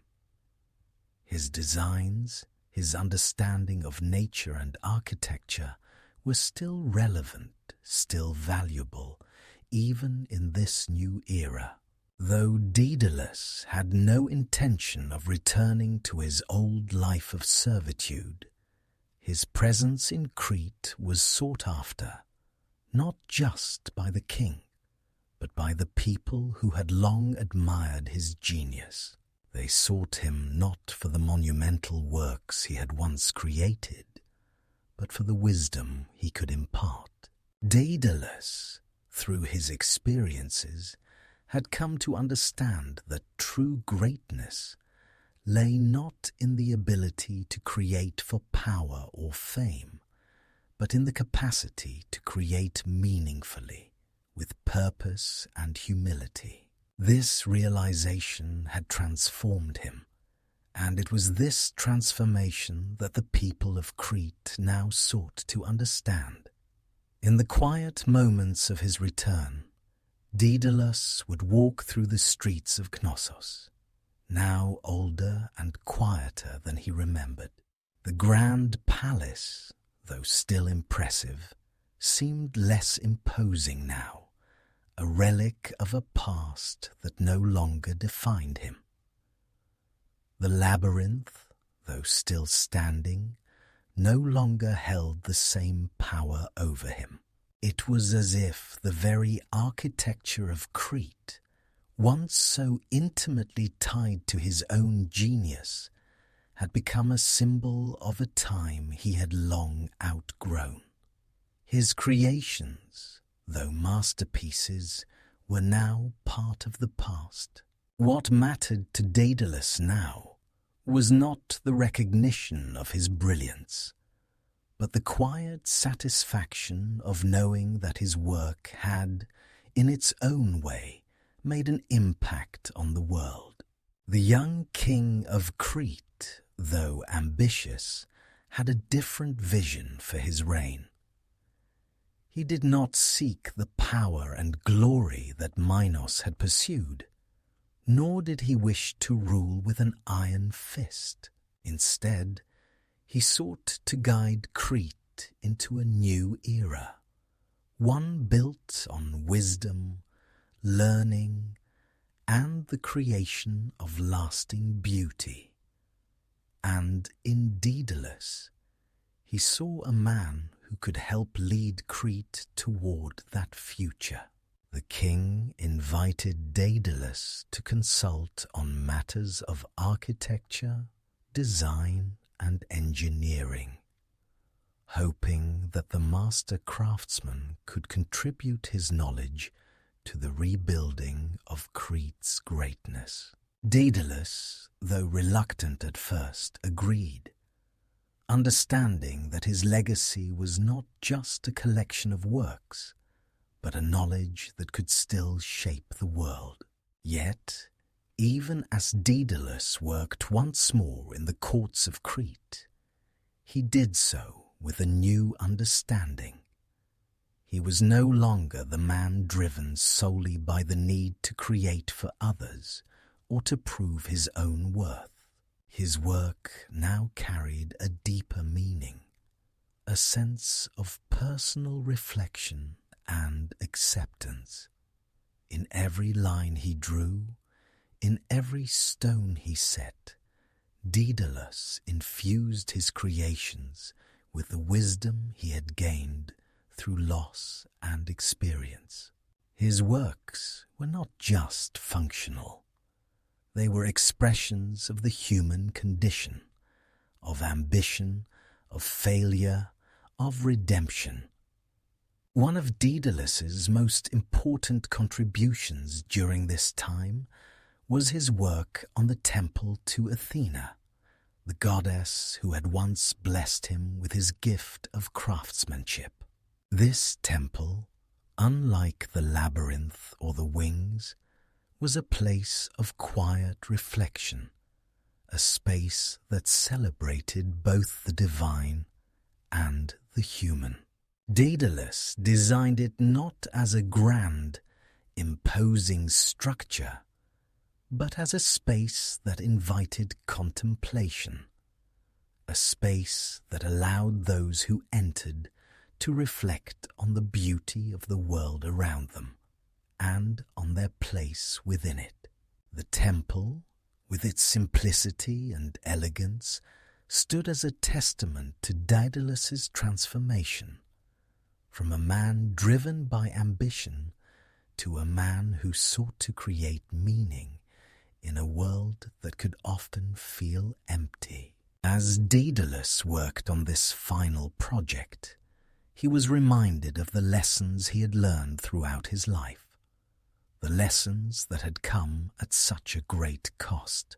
The wings, the labyrinth, the tragedies and triumphs. They were all part of his journey, but they no longer defined him. Daedalus had come to understand that his true legacy was not in the things he created, but in the wisdom he had gained from his mistakes. The greatest creation, he realized, was not a work of art or architecture, but the ability to understand oneself, to accept one's flaws and limitations, and to continue moving forward despite the pain of the past.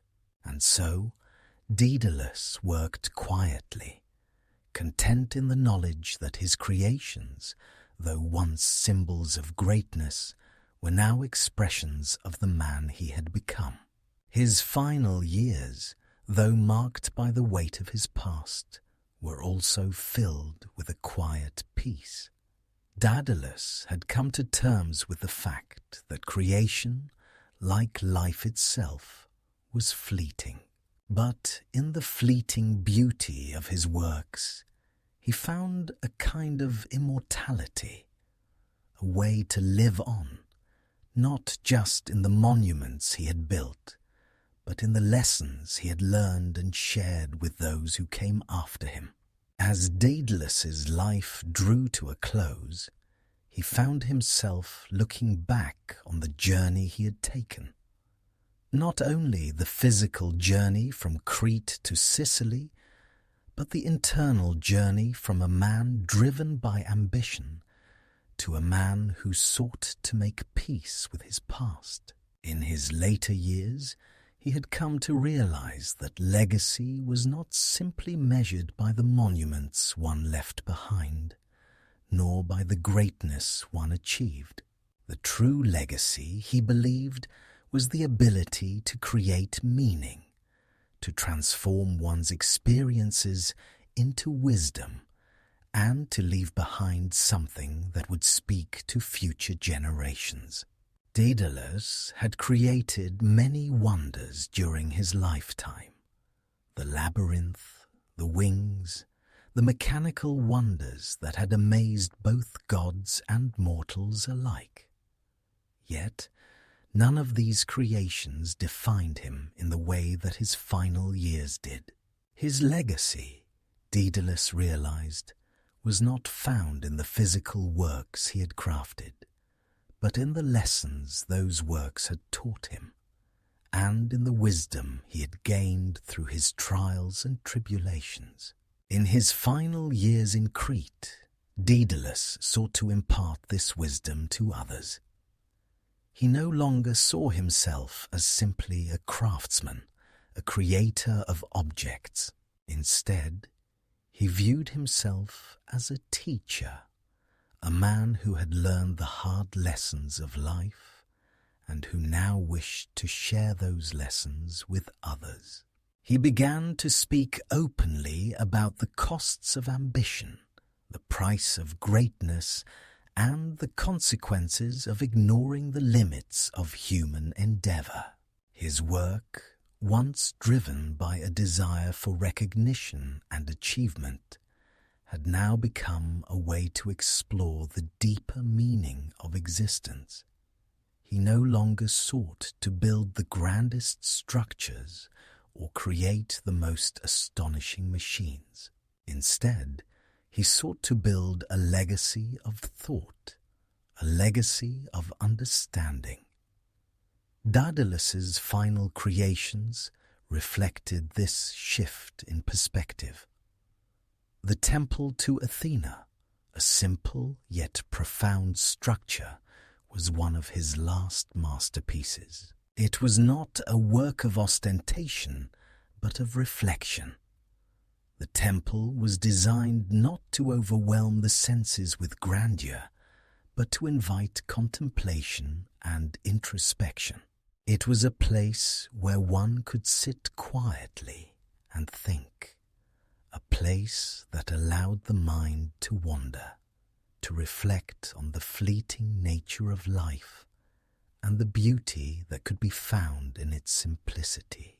In his final years, Daedalus found solace in the act of creation itself, in the quiet joy of working with his hands. He was no longer concerned with fame or glory.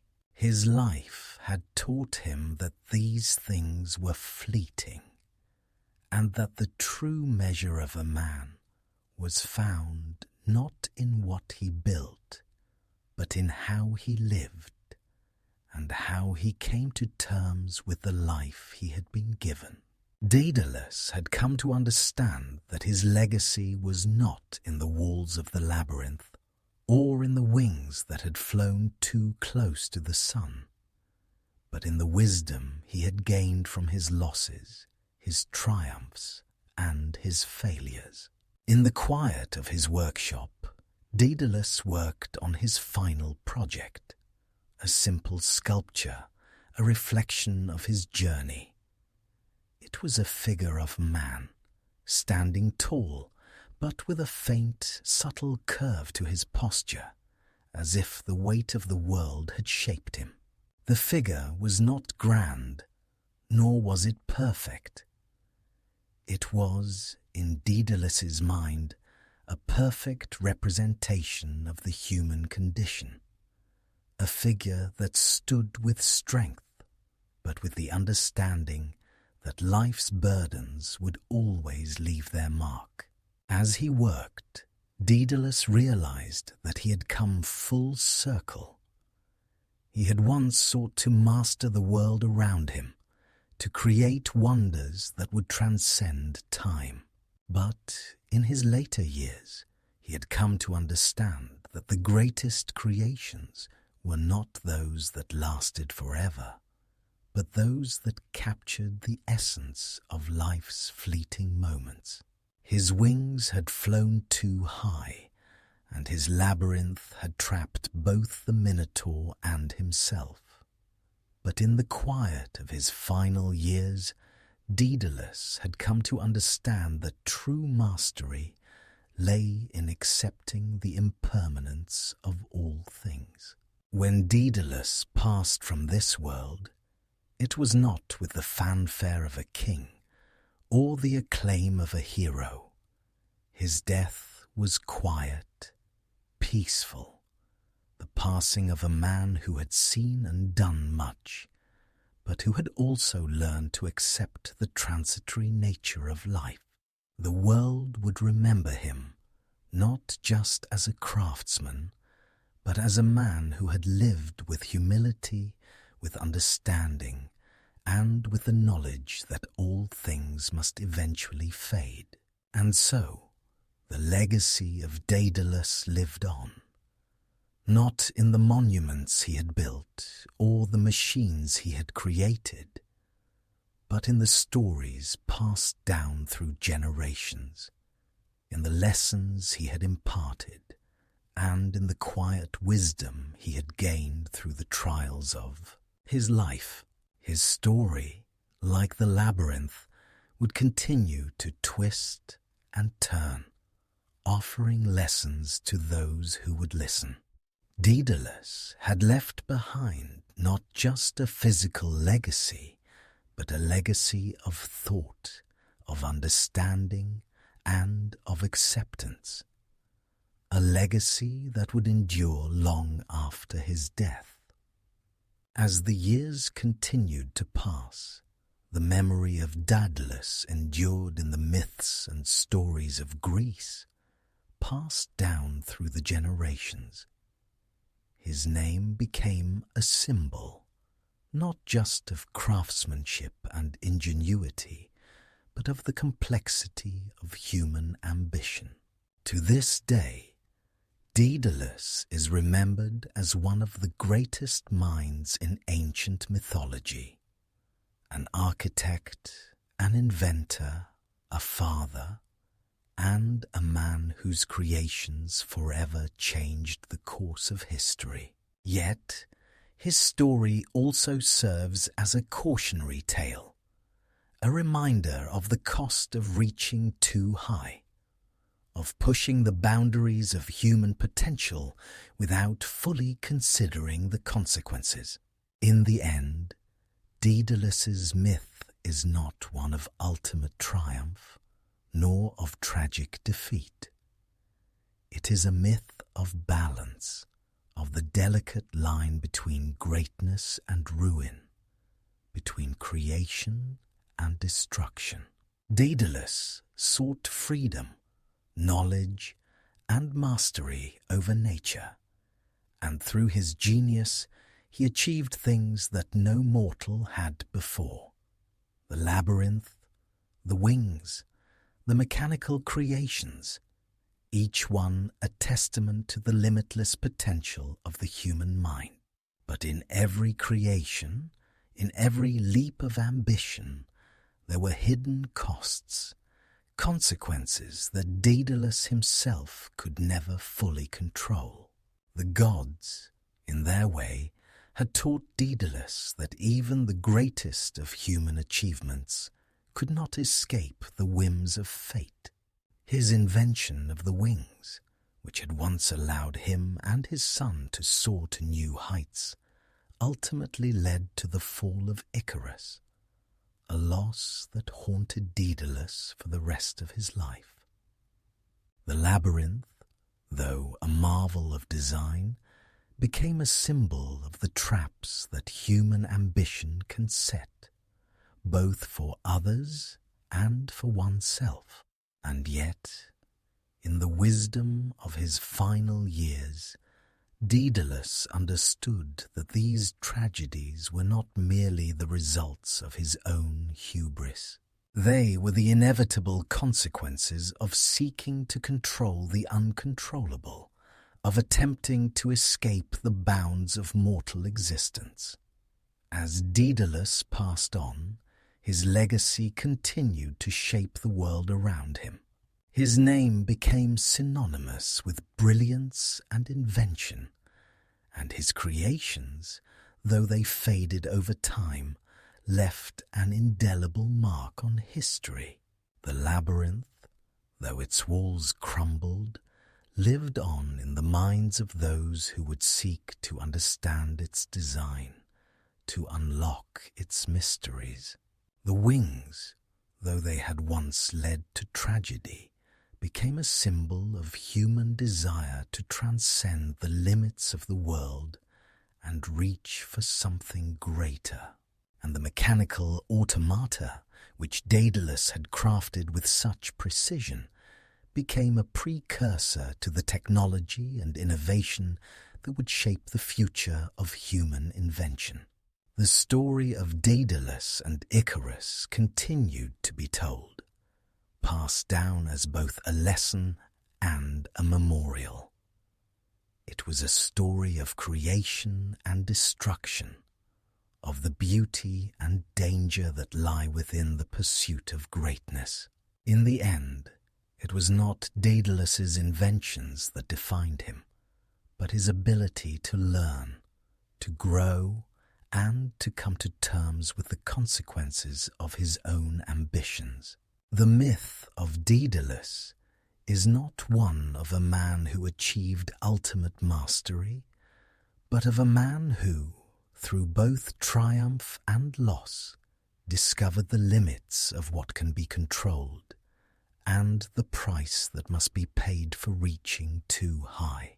And so, the myth of Daedalus lives on, a story that continues to inspire creators, thinkers, and dreamers alike.